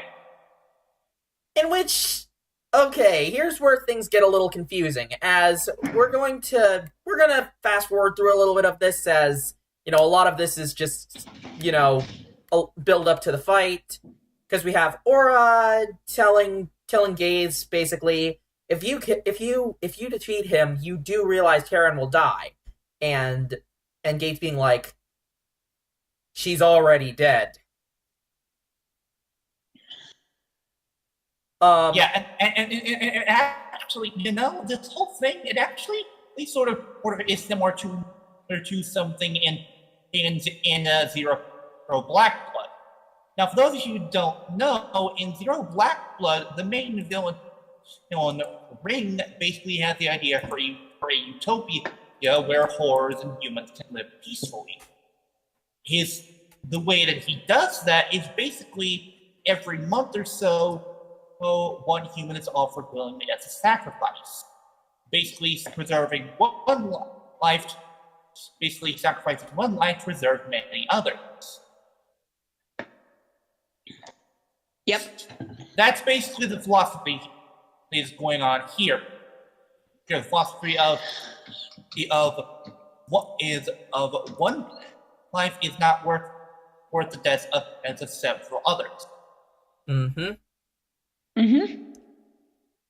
And that is definitely something that both Gates and Sogo are trying to convince Sakuma of, as we see both of them in both the past and the present fighting against fighting against the Kaijin Rider using both the Faiz and Forze ride watches. Which by the way, the Faiz Rider armor looks awesome. It The does. phones, It does. The phones for shoulder pads are a little ridiculous. Shoulder other than that, it looks pads! really cool. Hut, hut, hut, hut, hut, hut, hut. Shoulder pads. If you need a large set of shoulder pads, dial 1-800 for Eat a shoulder dick. pads. Jeez. But one thing I like is the fact that Gaze actually gets the Faiz Phone X as weapon in that form. Well, yeah, because Form. we've seen him actually use the Faiz Phone 10 Well, to communicate with Tsukuyomi. Yeah, that's true. Right. I like the fact that the Faiz Phone 10 is basically used to summon the weapons for the armor. Mm-hmm. Though I am curious, can he access Faiz Edge? Good question. He can access. Interesting. He can access. He can access the pointer. Who's that? Who's to say he can't access the Faiz Edge? One of Faiz's signature weapons. Yes, I'm aware it belongs to Auto-Bajin, but it's still a part of Faiz's arsenal regardless. Indeed. Very interesting. Actually, we found something on Twitter involving the fight between another Faiz and Gaze in the Faiz armor, where someone actually put in the music Dead or Alive from Faiz into the fight, and it matched perfectly. Nice. But yeah, so of course we finish it off with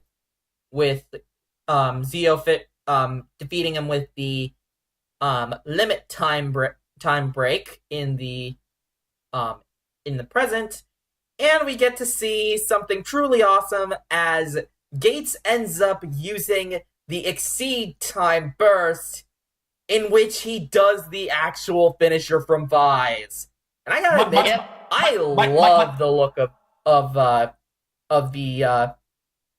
I love the look of the of the Faiz finisher, the exceed charge of Faiz. It looks so awesome. Yeah, and it actually does have an official name, Silver. It's called the Crimson Smash. The Crimson Smash, nice.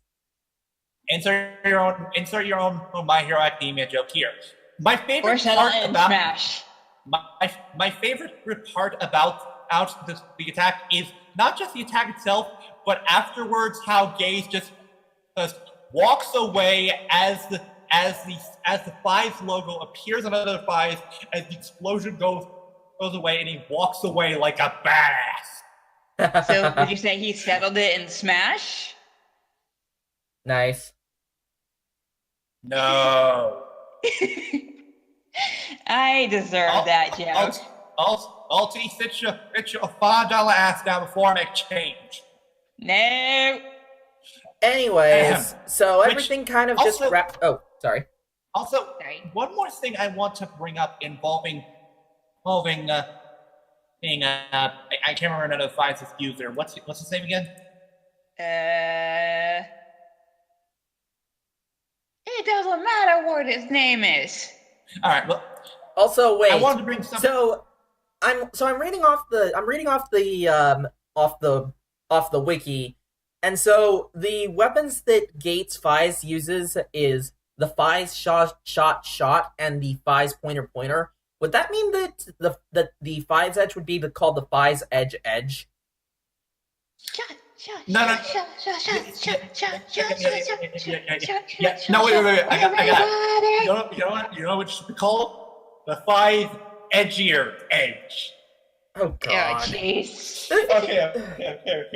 But one thing that I want to bring up is that they don't really say it, but I see the subtext of this. It's clear that another Faiz's user didn't just see Karen as a friend. I can clearly see. Oh, that's obvious. Yeah. Yeah. Yeah, that ain't friendship. That's fucking romance. I called it from the first second it'd be a romance. Mm-hmm.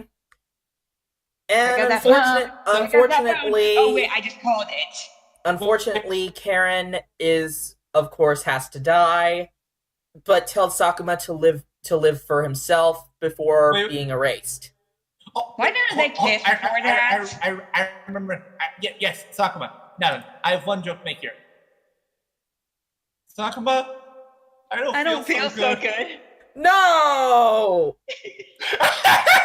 You know what? I will do this podcast alone if I have to. I will send both of you to the black hole. No, You can't do this. No, you can't do that. You cannot You do wanna that. try This is a great me? podcast. You want This to is a great try me? podcast, Silver. You want to try? This is democracy, not dictatorship. Try me. I No, will. I'll do it. I will. Don't Don't bite the hand that feeds you. Silver. Here's something they should realize. When I hang out with people enough, I pick up on those things, and I can tell clearly that you're bluffing. Am I? Yes, you are. Your poker face is terrible. Really? Like this? Ladies and gentlemen, I have sent them both to the black hole. So now this is just the Silver Show from here on out.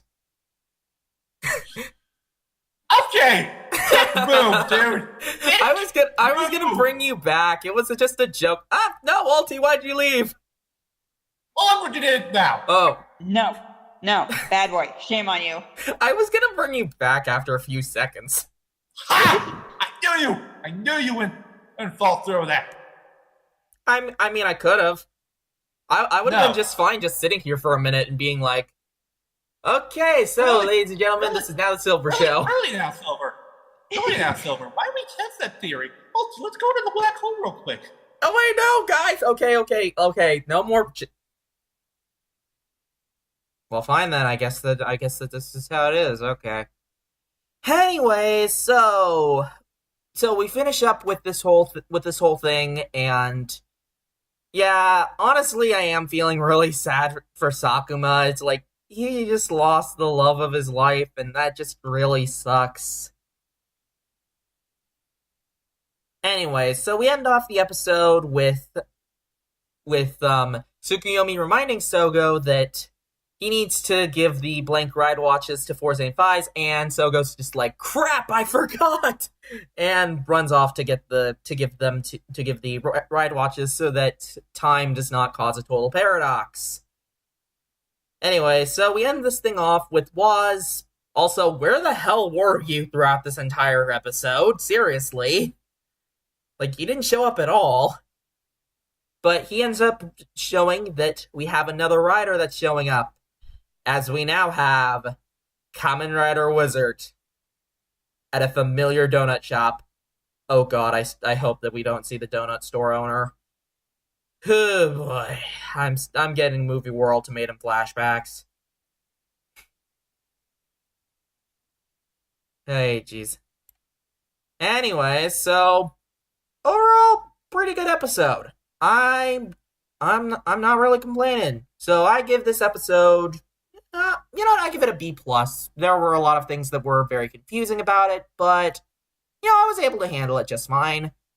Anyways, I probably should bring in these two back into the podcast recording studio so that we can start up the next episode. So yeah. I'm not even gonna bother watching. Hello, welcome back. I finished up the episode stuff without you, so ha! No! Okay, you don't get to do that, asshole. Hey, you're the one who went to the black hole. Silver, I was assume the doing it position. to prove a point. Silver, assume the position. Wow. Ow. Okay. Do you guys want to give your thoughts on the episode? It was fine, but I'm getting I have issues with it. There are issues with it, definitely. Yeah, So many plot holes.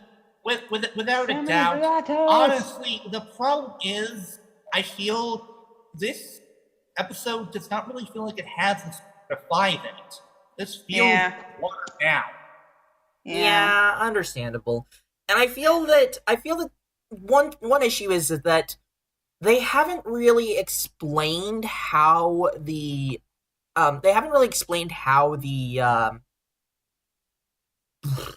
brain.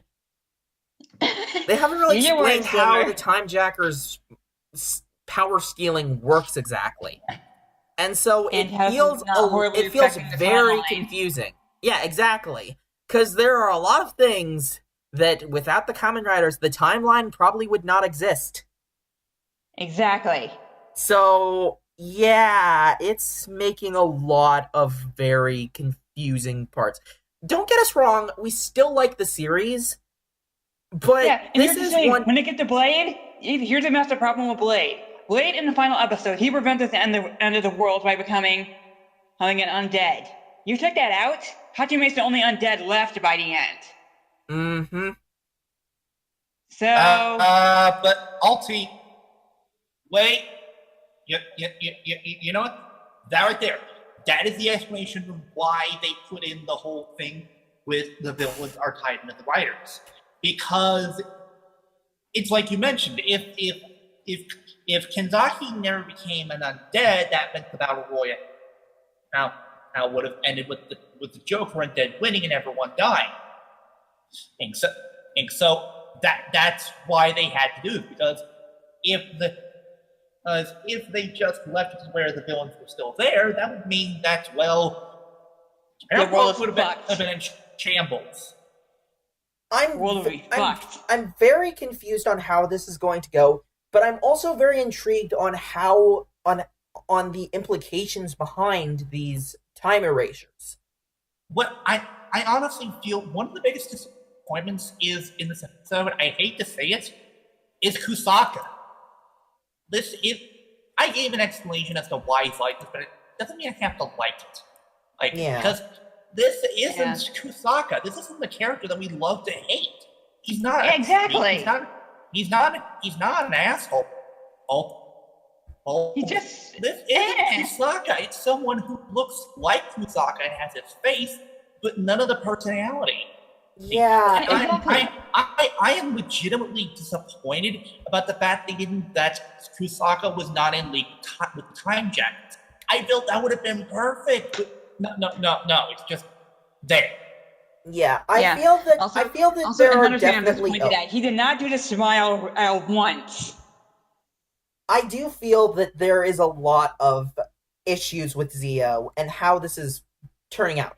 We still like the show, but at the same time, there are a lot of things that need to be addressed. In which I'm definitely hoping that once they get done with the whole writer tribute part, which it seems to be going at a rather quick pace because currently we've gone through four of the 19 writers in 6 episodes.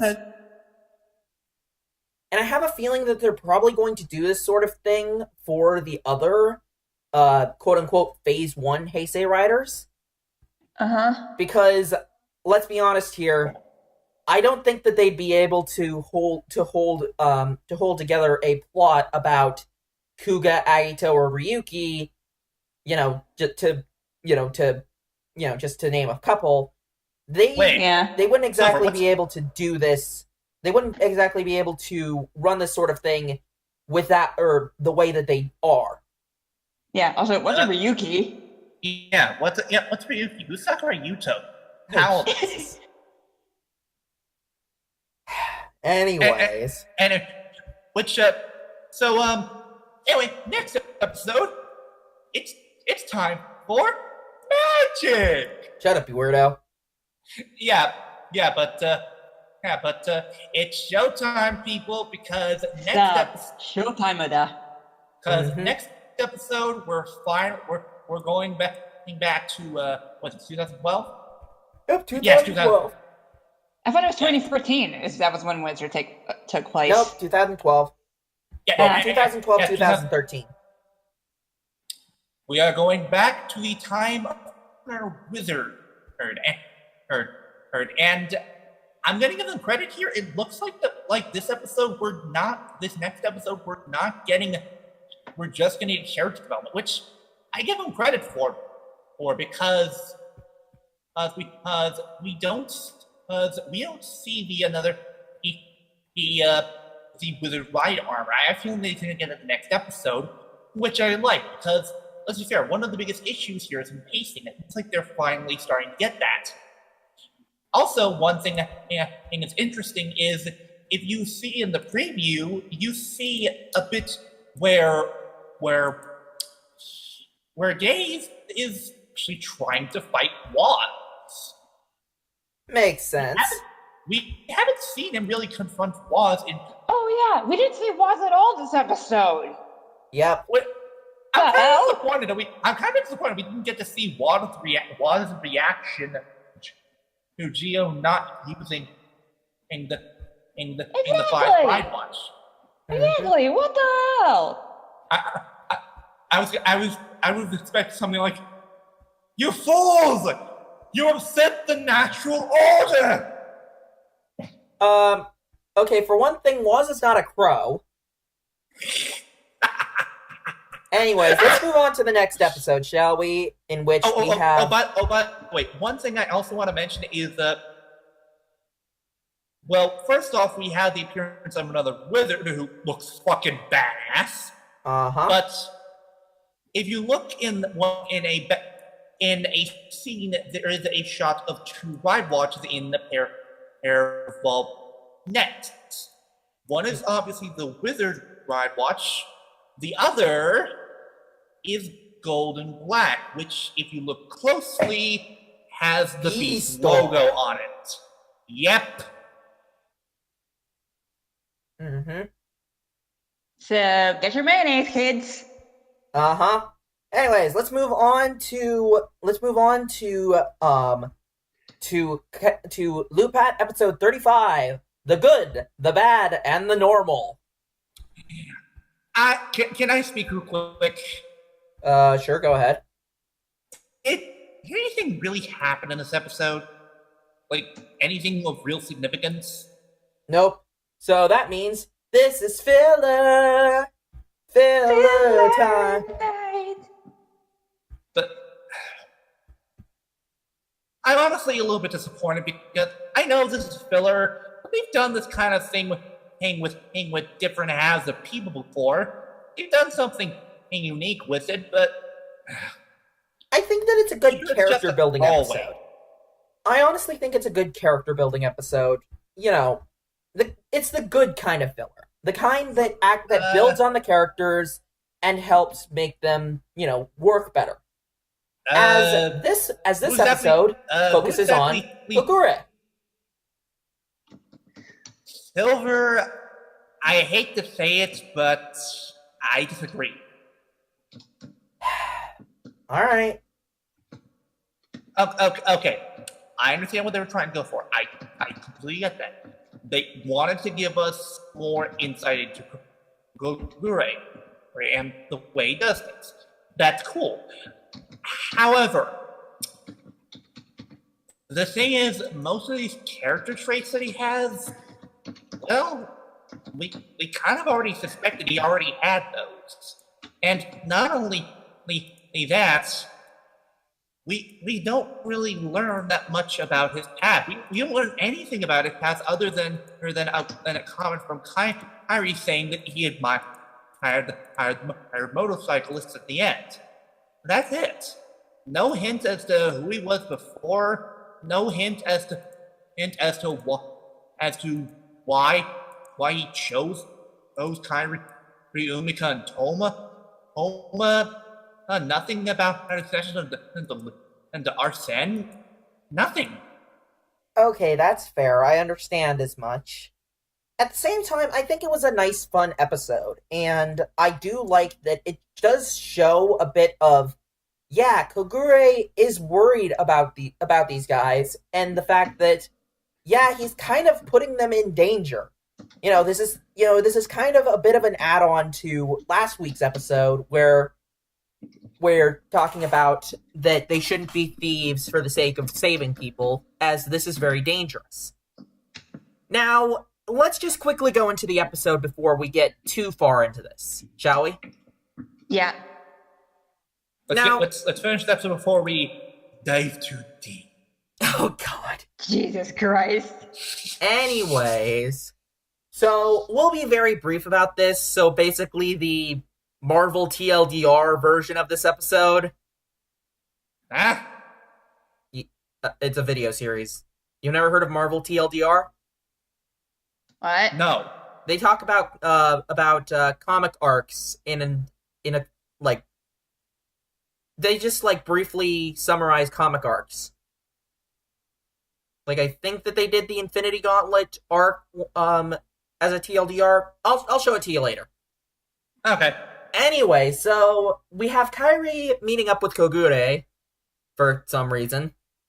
And Kogure is scouting out for a gangler, which actually makes sense how Kogure knows about this stuff, because he looks for the different stuff for the gangler. So that makes sense. And thus we end up getting our gangler for this week, Dorian. Well, look who's joining us. Oh, there you are. Freaking Oh. finally. Hey, Kyoryu. I'm only popping in to see why is it so quiet in the chat? I don't know. I don't know where Flutter went either. Yeah, Flutter suddenly disappeared off the face of the earth. Anyways, And just to, have you guys passed the episodes? I'm guessing. we're currently Wrong on it. Lupin Ranger versus Pouch Ranger. Have you done Geo? Yeah? Yeah. Yeah. Just to say, did you guys do the See You in Your Nightmares, kids? Oh, yeah, that. Oh wait, that scene. We didn't. I don't think we mentioned that. Yeah, we didn't mention that. For Yeah. everybody's reminder. If it would.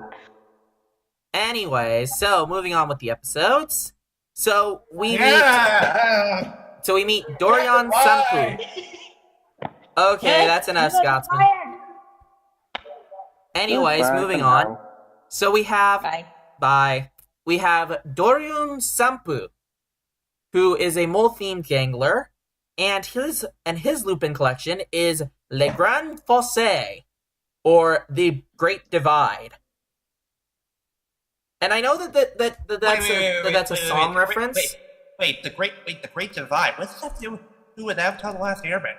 Why did I have a feeling you were going to make that reference? But no, it is Yeah, I actually saw a it coming reference. too. It is actually a reference to a song by Scott Stapp, known as The Great Divide. But whenever I think of it, I think of Linkin Park's New Divide. You know, across this new divide. I gotta admit, Linkin Park's just a good band.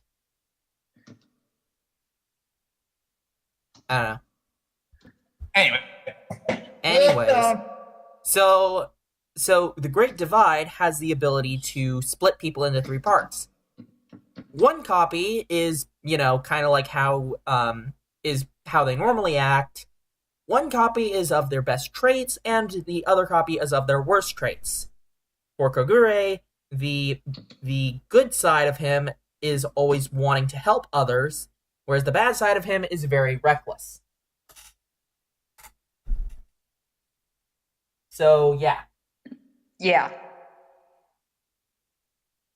Anyways, unfortunately, this split causes all of the copies to perish within 6 hours, so they have to get them back to normal. So while Noel tells the Patch Rangers, yeah, you need to go and do this, and so that's what they're doing for most of the episode, the Lupin Rangers are trying to find the good and bad halves of Kogure so that they get him back to normal. In which we find good Kogure helping out others, and then bad Kogure riding motorcycles. Yeah. Wait, we need to ask ourselves a serious question. Playing a card game on the board. Oh, jeez. No, he's Jeez. not playing any card games. Damn it! Anyways, one thing that ends up happening is that good Kogure starts to worry about the Lupin Rangers, which makes normal Kogure start to worry, and thus he tries to go and stop whatever his name is. I forgot his name. Doryun on his own, and ends up getting injured in the process. Luckily, the Lupin Rangers swoop in which, after a talk with Noelle, Kogure starts to realize that the group is still really capable, and thus leaves it to them while he heads back to the while he waits. Anyways, they defeat Doyun, get the collection piece, which is actually a Doron changer, which is pretty cool. Wait. Shooty, can dance. Wait. What? Hold on. Doryun Doron chain. Motherfucker, that was intentional! I guess so. Yep. Anyways, after it's defeated, Ghost shows up and ends up enlarging Doryun, but Doryun's like, nah, screw this, I'm heading down underground. And he digs himself underground, and Ghost is just like, motherfucker, get back here. Yep. That scene was definitely funny. Yeah. And instead of calling in Good Striker, which I don't get why they did that, Kairi ends up doing something else. Diorite! Lupin Magnum! And now for something completely different. In which we finally get to see the Lupin Magnum's robot mode. And I gotta admit, I was really confused. Lupin Magnum, transform and roll out! Now, one thing that I was very confused about at the start here is that how did Kairi know that worked? And then I started to think about it and started to realize, well, to be fair, he'd probably understand that, yeah, it's that the Lupin Magnum's like a dial fighter. He could just enlarge it like that. It's a very loose reason, but it still makes sense. Somewhat. Yeah, exactly. Sorry about that, but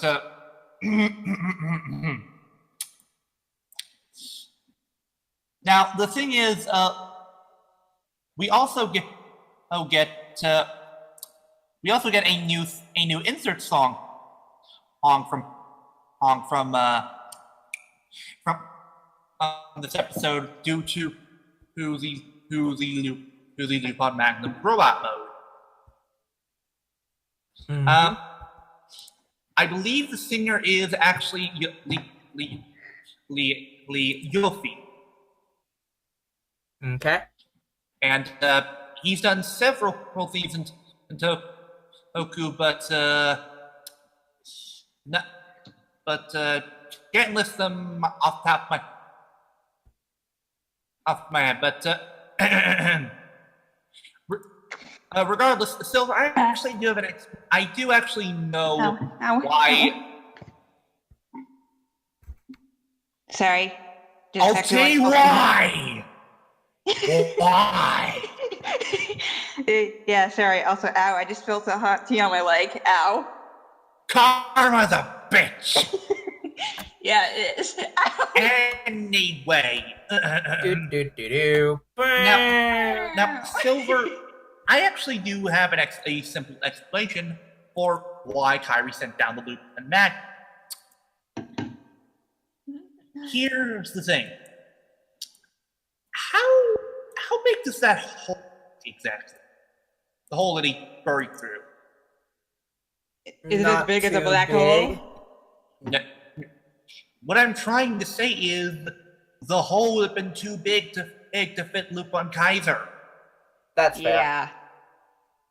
Lupin Magnum, however, is not as big and is more sleek, meaning it could fit in better. And honestly, I kind of like the design of the front of the mecha mode, but I especially love how it can shoot around, how hit around with guns so easily. It looks really Yeah. good. I do like how Lupin Magnum robot mode looks. Yeah, I it does look especially pretty love- cool. Although one thing that I especially love the head. It basically looks like a Lupin Ranger helmet, but with actual robot eyes. Yeah, it looks really cool. One thing that I would have loved to see though is just Kairi just testing out the Lupin Magnum on a gun range or something, or like in an abandoned quarry, and then looking at the dial and it's like, I wonder what this does. And then it just turns into robot mode. And he's like, oh, I like this. Yeah. I mean, be honest with me, that would be pretty hilarious, right? That would be. Yeah, that would have been cool. And by the by, I do like the new theme they have for Lupin Magnum. It sounds really good. Mm-hmm. Anyways, Lupin Magnum ends up eventually sending the Gangler up to the air, which ends up having a rather interesting driving sequence where Sakuya ends up having to avoid a bunch of falling debris. Well, I see. So he played a little. I see. So he played a lot of Grand Theft Auto. apparently. I guess so. No, wait. You want to know how we avoided so quickly? How? You watch Kamen Rider Drive. Oh, jeez. I mean, it would make sense. Keiichiro is Gensan's son. Yeah. Wait. I can imagine how to see him go. Now, Sakio, today we're going to watch very important detailed videos on how my father was a detective. Senpai, what about this guy? Whatever. Don't look at him. Let me sound important. Move on. Tell him not being careful. Oh man. It would be. We just make so many jokes to that. Yeah. I mean, let's be honest here. We would love to see a crossover between Drive and Lupat.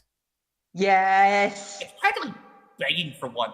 Also, one All joke of- I have to make. yes. Also, one joke I have to make about the Lupin Magnum. Lupin Magnum, suck this away! Yes. Suck. No, he said Cirque du Soleil. Not Suck du Cirque Soleil. Soleil. I thought you said suck. Anyways, also, Keiichiro's reaction to Lupin Kaiser is just like, Lupin Kaiser? Just thinking, what the frick is he doing here? Yeah. Anyways, and so after a nice little tag team between Lupin Kaiser and the Lupin Magnum, they end up finishing it off in the best possible way. Bang! Get that bitch cannon. Bitches. Cannons. Yep. I'm gonna be honest here. I love the Lupin Magnum. It's pretty cool. I do too.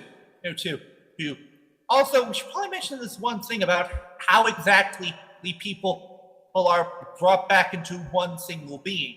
They push Apparently, them together into each other. Which one thing I have to say involving one of the scenes, the green screen involving Kogure's normal half merging with his bad half is really bad. Like you can tell the split screen looks really bad. You can tell for two simple reasons. And one, there's a big line in the middle, and number two, the lighting is different. Yeah. Mm-hmm. Whoops. Do.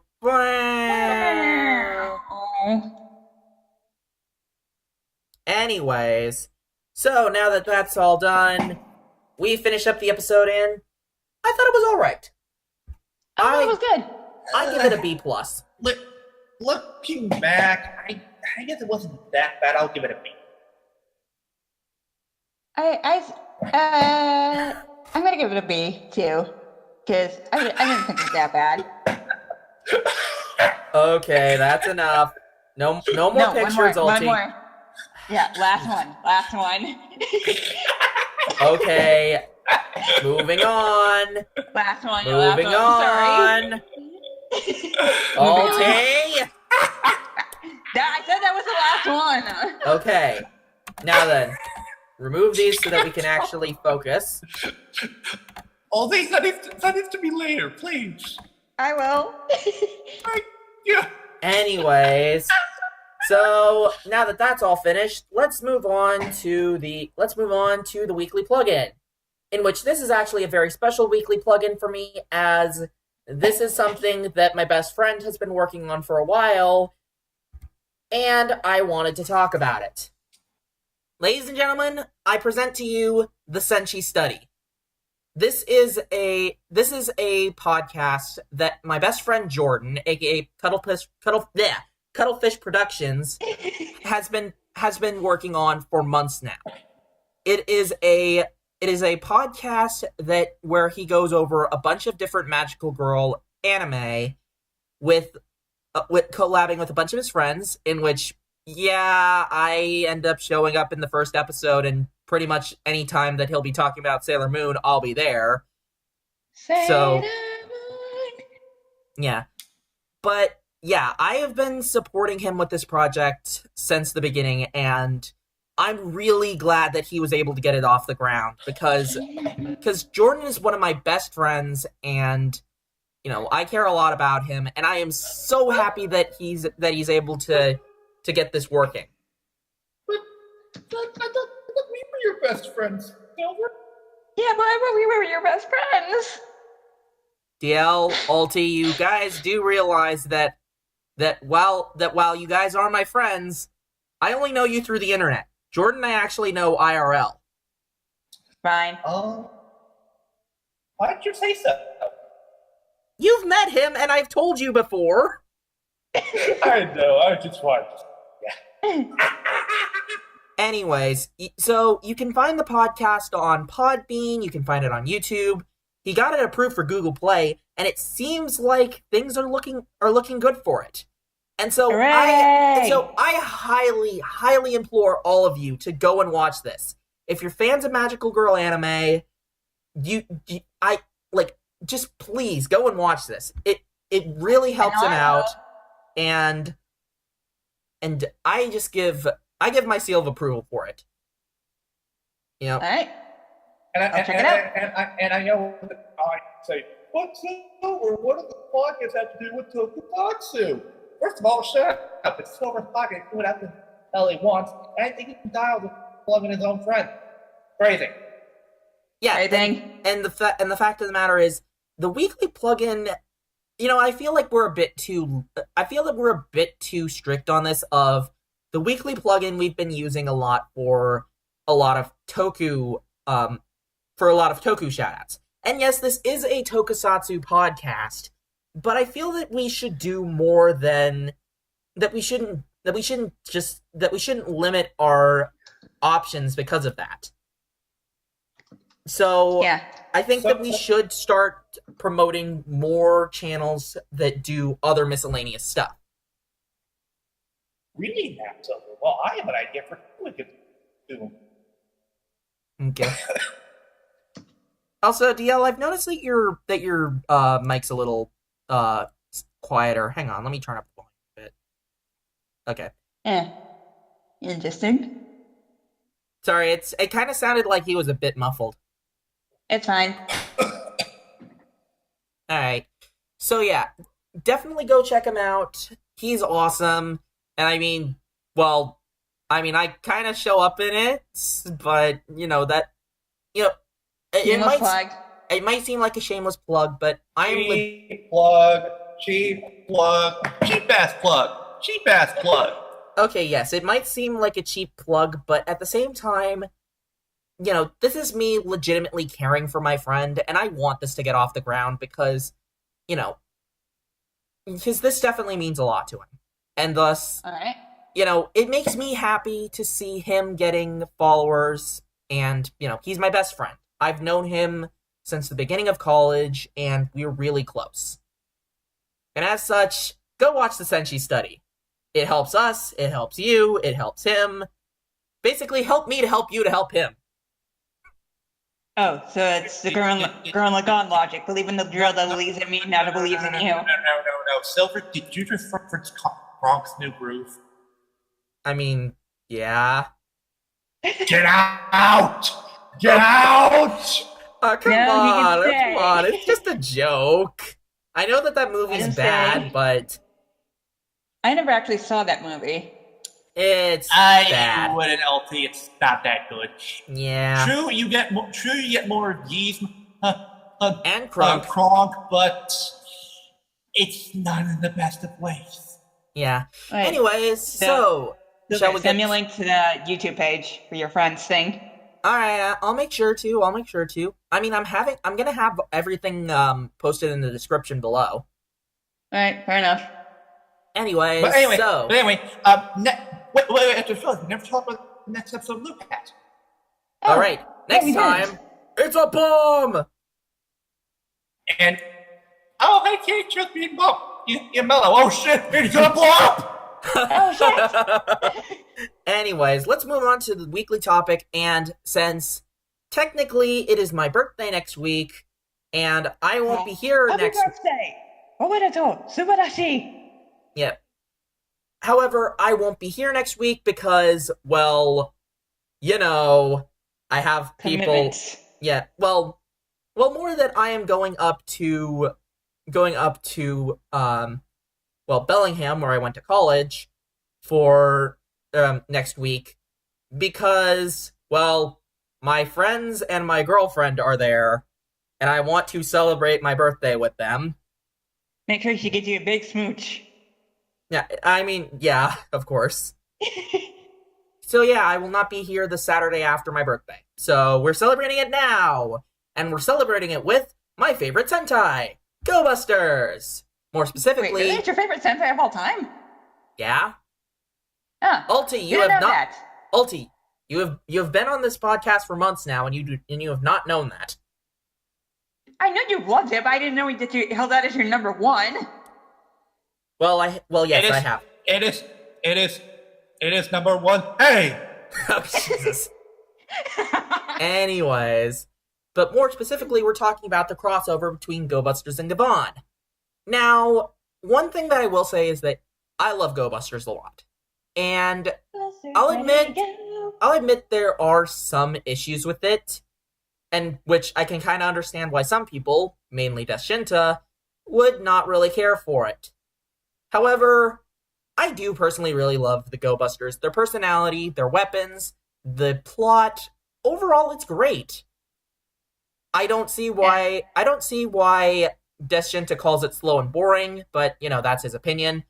I am kind of insulted that he insults the competency of the Go Busters, and he says that the Buddy Roids are worse than the Imagine. Well, fuck you too. Oh.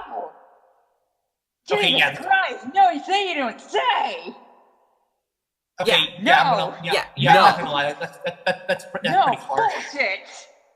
It's like he does not understand the Buddy Roids at all. The Buddy Roids are meant to be the companions.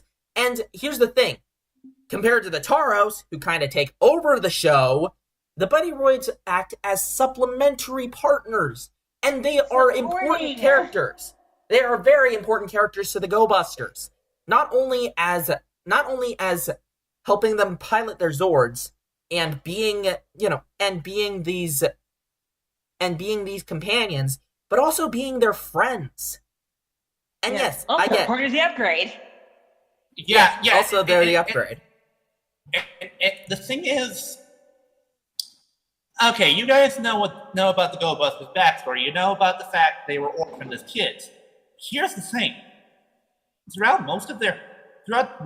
ever since then, the Buddy Roids have been more than just their friends. They've been, in a way, family.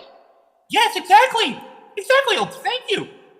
They've been their family. Yeah. So yeah, Destinta, like, you saying that the buddy roids are worse than Taros, excuse Fuck you. you. Regardless, I know that it's a matter of opinion, but we do not agree with that opinion at all. No. It's like, Screw that shit. I can understand him not caring for the show, but yeah, some of the. Then again, we've had our issues with Destinta in the past. A lot of Like how he issues with drops- Destinta, Like how he dropped Geo after air episode 1. and how he constantly takes pot shots at Lucky, even though he is not He's worse not than that bad of a Takaharo, bread. He's not that bad of a bread overall. and how he just seems to have a hate boner for every single modern Toku after Gokaiger. He does. It is clear as day that he does. Okay. Yes. I'm back. Why did you? Well, finally why did come you back. post those? Why did you post those? Welcome back, the Toku Flutter. pics. Welcome Anyways, back, Flutter. We're on the weekly topic, and we kind of got a bit sidetracked talking about Destinta. Yeah. And this incompetence. Well, yeah, I give Lupat an A-. It's Okay. intriguing, but it's a plot that's been done a lot. And you also said in the Discord chat that you give Zio an A, so yeah. Geo. Who the hell cares? And anywho, Anyways, let's get off the Destinta hate right now. Yeah. Yeah. Well, I wouldn't exactly call it hate. I'd just say calling him out for his bullshit. but Make a whole weekly topic about it someday. no. Maybe in a supplementary Salty, video. No. Mm-hmm. Okay. Now, just as for those of you who are watching, I did not rewatch the episode. I have a lot of my plate. Didn't have time to watch that. You are forgiven. I know. I'm just letting. There's no Yes, fault but at even all. still, you get a slipper. Thwap. Hey, I said he's forgiven. Yes, he is forgiven, but he still has to be called out on it, and thus he gets a slipper. Mm. Yes. Well, I know we're talking any Christmas part this year. DL, it's all in good fun. So you know, was joking, right? Fair enough. Anyways, You joke with me, I joke with you. as for the second half of this, Gavon, he's been showing up a lot lately. Yeah, no kidding. Yeah. I mean, ever since the Gavon movie, he's been showing up in a lot of things. Because he showed up in this. He had the This Solo was movie. he had Superhero Tyson the Z. tie-in for the movie. Yeah, it's a tie-in for the movie, obviously. Well, honestly, I feel popularity really started to blow up. Hang on one second, guys.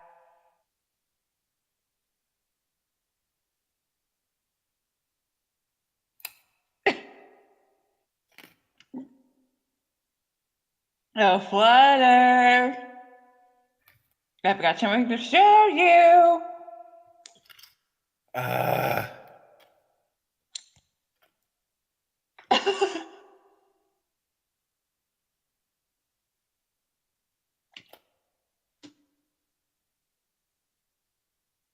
It's that time again, Flutter. God damn it. And I'm back. Welcome back. Anyways, let's get on with this. So, this was many people's first encounter with Becky. Before Silver is I feel that Gavon on popularity really started to blow up after the crossover for episode with the Q Ranger that was tied into Space War. Because I remember not many people took a liking to Geki after the movie. Yeah, I mean, but this for was, me personally, I've really liked Geki through all of the appearances that too. he's had. I do too. To be fair. Wait, and there was also that one time he was in Superhero Tyson Z. Yeah. Yay. Hey, that's not the worst Tyson movie. Yeah, that would definitely go to... Well, actually, it's a three-way tie, to be perfectly honest. Well, actually, no. Cho's worse. Yeah. Wait, really? You think Cho's worse than a Kamen Rider Tyson? Mm-hmm. Nothing ever happens in Cho. Yeah, true. At least stuff kind of happens in Tyson, in Kamen Rider Tyson. You know what show it is? It's like I hate to describe it. It's like a hangover. Nothing really happens. All it does is take away hours of your life you want back. All right. Also, Silver, can we put Kamen Rider Tyson on the rip list? It's because I have a lot of shit to say about that movie. How about Eventually. you? Hey, one of us hasn't seen it, to be fair. You know, I feel like at some point we should do a TTR of the movies of all four Kamen Rider Tyson or Superhero Tyson movies, including GP. Even though I personally like GP. I like GP too. Speaking of TTR of the Yay! movies, Somebody who actually likes GP besides me. Yay! I think the GP is the lesser of the other evils, Of the but four I will evils. not say it is perfect. Also, one thing that I'd like to ask Silver real quick: are we going to review? What are we going to review for our next TTR movies? Because It's a secret. We'll talk about this later. Recently. We'll talk about this later. Back on Gavon and Go Busters. Yeah, we'll talk about this later. Yeah, Gavon and Go Busters now. To be fair about the whole thing with Geki, the movie that this ties into was his first movie. This was yeah. Honestly, looking at Geki, I like him as a character. I think that he's really fun. Been developed really well. I mean, yes, he's a bit of a hothead, but you know, his heart's in the right place. Yeah. Anyways, let's get on to the episodes, shall we? So we find a remnant of the Genmaku. Or wait, is it just Maku? Genmaku. Okay. No, Maku. Oh yeah. It's just Maku. We find of the Maku syndicate, known as Rhino Doubler, is causing a bit of trouble and has separated our hero Geki from his assistant Shelly. Which I mean Shelly. Yes, Shelly. Yes, it's no secret that there is no relation between these two. Not a yeah, relation. it's no secret that the actress who plays Kotoha also plays Shelly. We all know How this. the two characters met each other in Superhero Tyson and Z. Mm-hmm. So query, how the fuck does Mojara unlock the fucking techno lock? Who the fuck knows? It's best you don't know. Damn it, Sarah!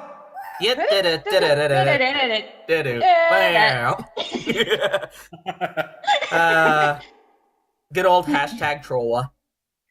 Yeah. Anyways, and so the Go Busters end up going to help out Shelly, but Rhino Doubler ends up sending both Yoko and Shelly, as they're looking for Gavon, into the Maku Kukan, or the Maku dimension. Try saying that. Try saying that 3 times fast. So Silver, why don't you just call what most people call it Maku space? Maku space. Yes. Okay. I will call it. Wait. You want to call it? Maku subspace. Well, no, that's what we call the stuff at the end. Also, here's what I'm gonna call it. I'm gonna call it Mama Say, Mama Sa, Mamaku Space.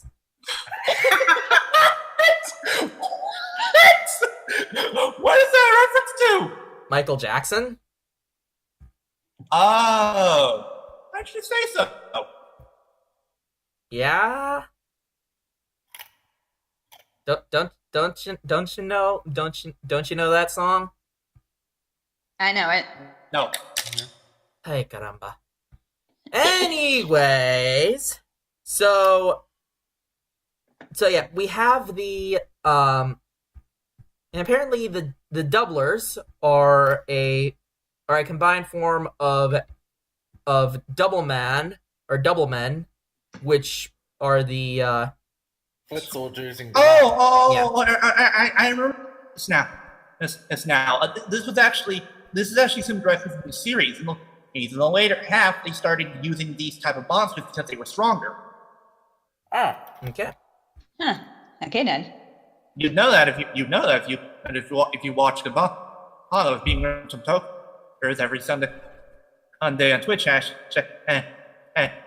plug. Jeez. Anyways, so although wait a minute, there was already a Rhino themed doubler, side doubler. We'll call this one Rhino Doublers, father, brothers, nephews, cousins. Or side doublers. Or it would be side doublers. Yeah. Side doublers, Nephews. fathers, brothers, nephews, cousins. Right. So what does that make us? Absolutely nothing. Absolutely nothing. Which is what Gavan is about to become. Anyways, so Rhino Doubler sends them into Maku space, or Mama Say Mama Sama Maku space. You are not going to keep that up for the rest of the show. Silver, I hereby demand that you at one point make a meme out of that. You know he will. I'll try and think of a way to make that into a meme. Anyways.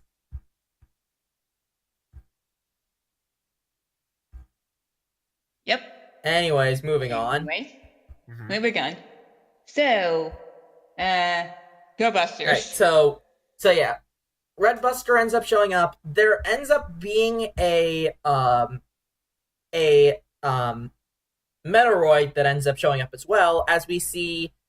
Okay, as a note, this does take place in between two arcs of Go Busters. As the previous episode, Mission 30, Messiah Shutdown, was where they supposedly defeated Messiah for the first time, for the last time. Wait. Anyways, so because of that, it appeared that most of the Vaglas ended up getting destroyed, along with Enter. However, we see that Enter has actually survived getting destroyed, and he ends up creating a new Metaroid, Danganroid 2. Electric Boogaloo. I think that there was a second one. Let me just. Yep, Danganroid 1, which had a more black paint job and appeared in episode 10. Repainted monster suits when your pitch for money and need a monster of the week. It was a different time back then. When they actually gave a damn about their robots, or gave a damn about their villains. Silver, you say that, yet we still live at a time where Sentai monster suits are still repainted. Do we really live in that much of a time? No, not really. Even though in this case it's in Loopat's case it's much more subtle.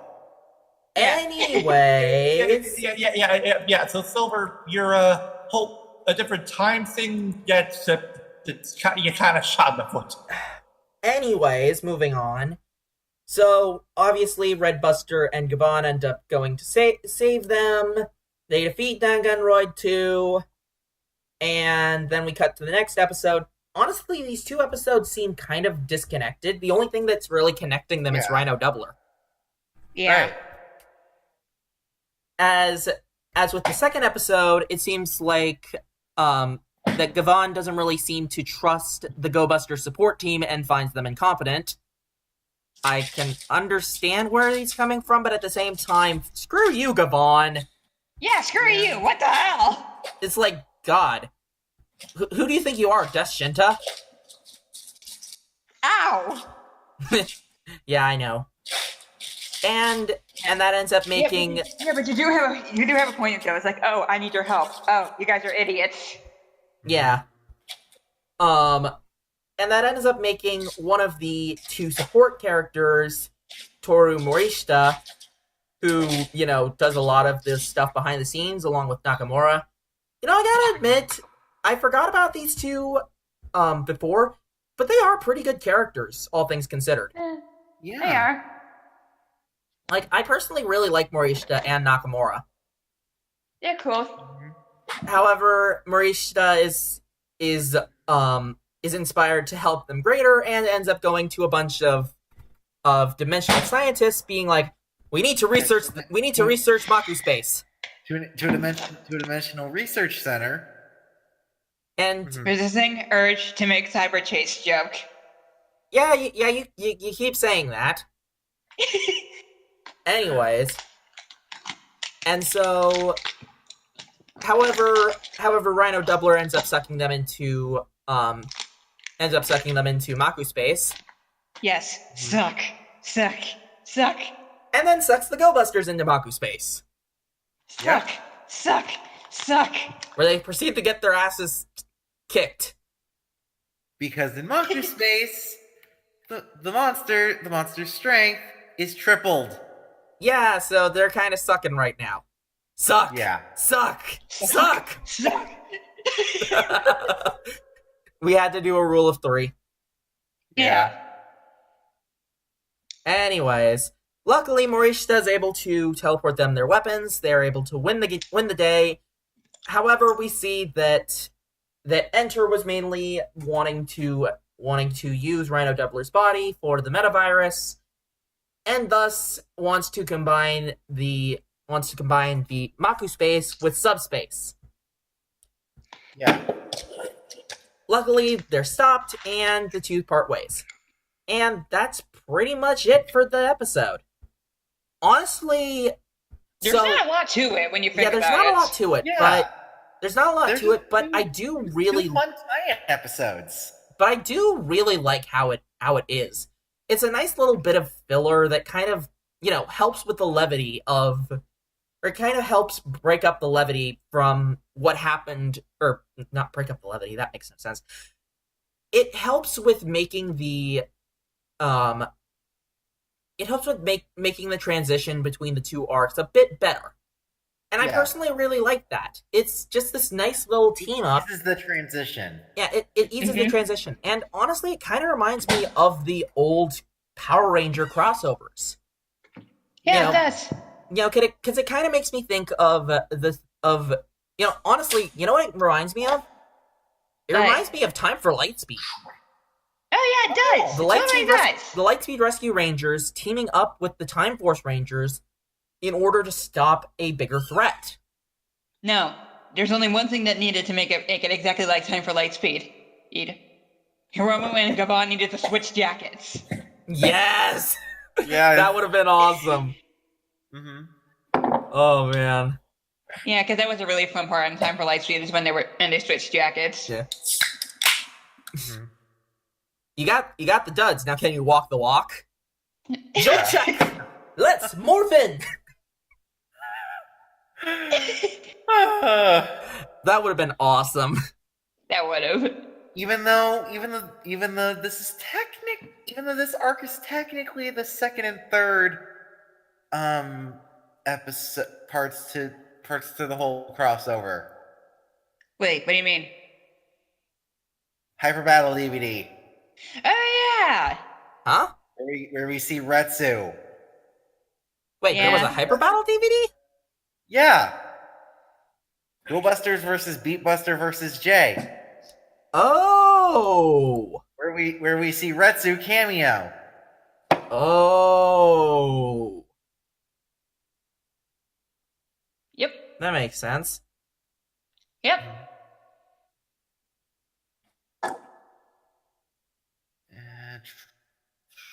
Alrighty then. So, overall thoughts.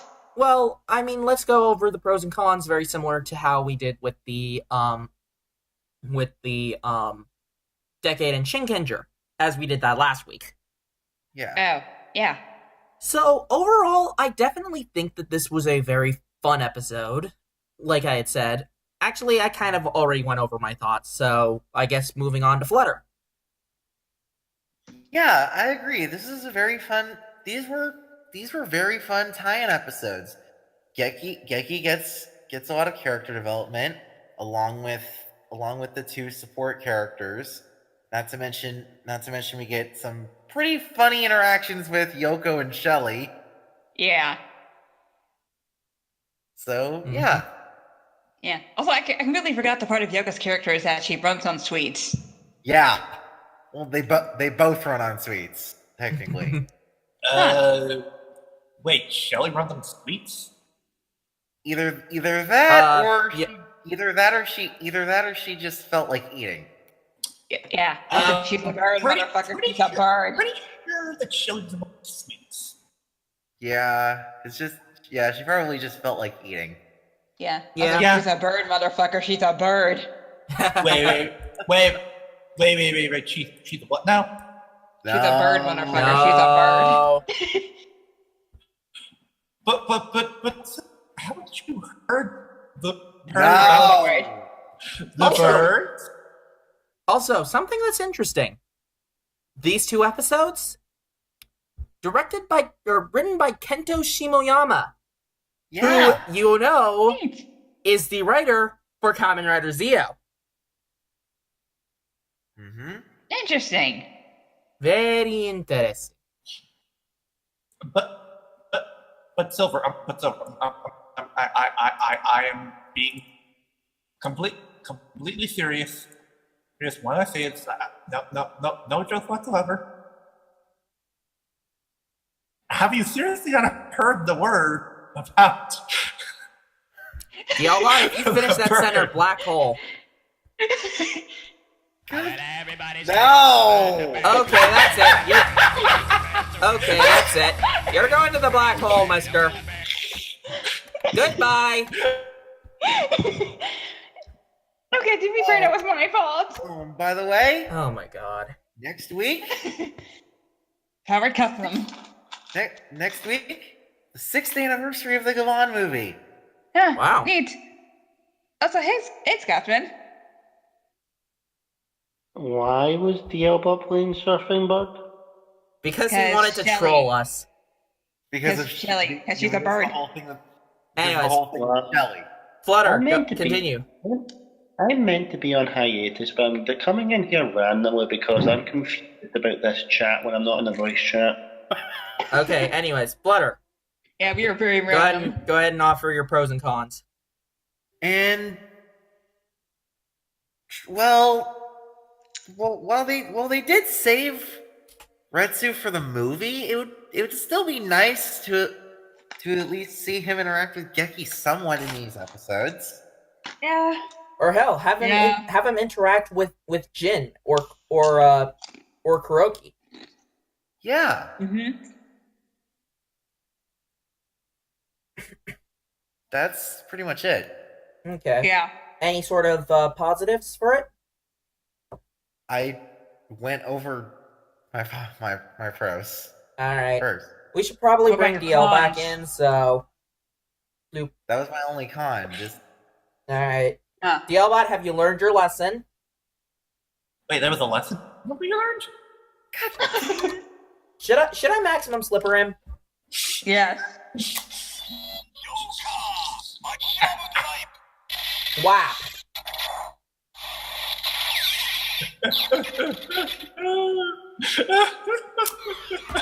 You're not funny, DL.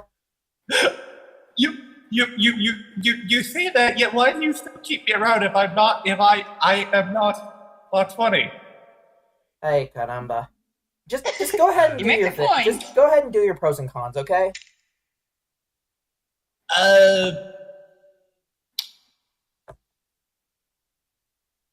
I'll get back to you on that. Ulti, go ahead. Okay, pros. Awesome crossover. Awesome fight scenes. Good character interactions. Con. Weird tone shifts. Pacing issues. Yeah. Yeah. Although I feel that is more an issue with Go Busters as a whole. Okay, don't get me wrong. Don't get me wrong. I do love Go Busters, but I will still admit to some of the faults of it, as there are quite a few faults to Go Busters. For one thing, Enter did kind of get a bit grating. Mm-hmm. And the last few episodes weren't exactly up to snuff. Don't get me wrong. There were still things that I really liked about the final arc, but for one thing, I think that the whole thing with Escape, that was a bit. And you guys know exactly what I'm talking about with this. Mm-hmm. What? They just wouldn't let Escape die. Yeah. Yeah. And so, yeah, near the end, it just felt like they just kept her on way too long. I think what they were going for was the whole endless cycle basically drives one to insanity sort of deal. Yeah, I guess. But it just kind of felt like Monaco 0.5. Say what you will about Escape. At least she was able to get shit done. Right. I guess.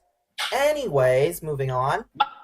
Monaco barely helped at all. She mostly got her ass kicked and died several times. Mm-hmm. Anyways, so I think that's everything that we need to talk about.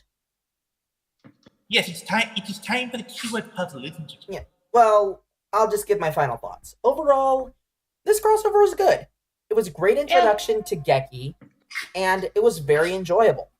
And thus, which I have to say, I personally really like this crossover. And it makes me wish that we had such sort of crossovers again. Yeah, But same here. that'll be for another day. Anyways, let's move on to the keyword puzzle, shall we? Yes. Of course. So, of course, being the birthday boy, this will be my keyword puzzle. This is gonna be extremely hard, isn't it? Oh, you will see. You will see. Yeah. Yelbach, Fuck. start the music. Fuck. Huh? If none of us gets it right, I am so going to slippery. I'm so gonna hit you, Silver.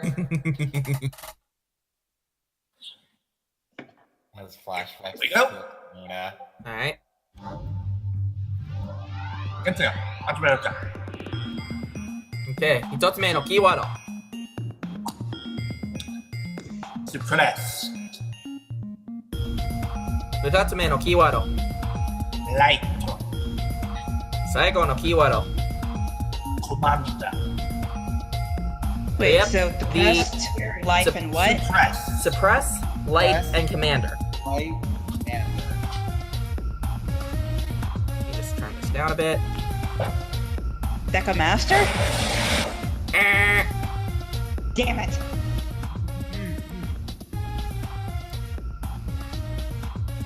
Letter. thinking. Depressed, life, Commander. Light. Shirampo? Nope. Lucky? Yosha not lucky. Fuck. I got one last guess. Yep. You gotta be kidding me. No. The Nazca dopant? Nope. You both have one guess each. Oh, fuck. What do you go first? Wait, no, wait. Ulti's out of guesses. Wait, I only guessed twice. No, she gets twice. Okay.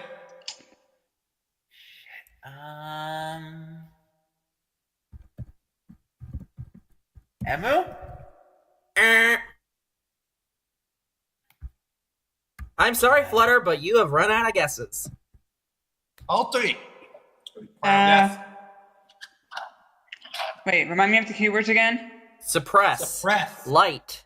Commander. Also, drink soda, BRB soda. Damn it.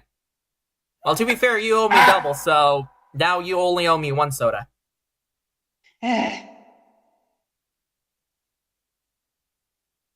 Wait, I got nothing. wait, hold on. I owe you double. I got soda, nothing. But I don't know any Gaia memories. Oh, jeez. I got nothing. Would you like a hint? Yes. I won't say which one, but one of your guesses was awfully close. Yeah. Oh, jeez. Bon? Fuck.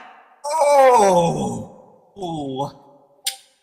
How close was I? I'm sorry, but you just lost the game. Damn it! I'm gonna tell you, Ulti. You may or may not have been in the ball. Ah, fuck. We'll find out when we're done. Yeah, you'll see. You'll definitely see. Yeah, next Anyways. week. Yep, next week. So yeah, which I won't be there Is that for it, fair? but DLBot will be there to. Yeah, this is what I'm giving you just now. Wow. Ow. Also, check your DM. Yes, I saw the DM. Also, you get a thwap. Thwap. Ow! What did she say? I'll send it in the chat. Hold on. Take a guess. Okay, you know what? I'm sending Anyways, it. I have been Wait, your resident. No, wait. The reaction needs to be recorded.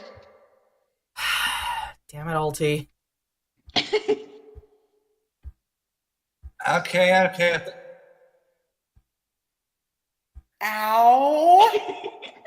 Man. Ulti, thwap. Ulti. You want a reaction from me? Is that what you want? Yes. Meh. Really? Anyways, moving on. Yes. So, Anyway. I have That's my been your... reaction. Meh. Anyways, I have been your resident Radiant Rider, Silver Maxis, saying peace out, stay awesome, and stead up. Za, Vangaro! I have been your flamboyant flyer, Fluttergun98, saying Sauron Flyers. I have been your real god, Watch My Skiing, reminding you that I'm just a passing by Toku fan. Remember that. Please don't forget to praise our meme lord, goddamn corrupt. But also, happy early birthday, Silver. Thank you.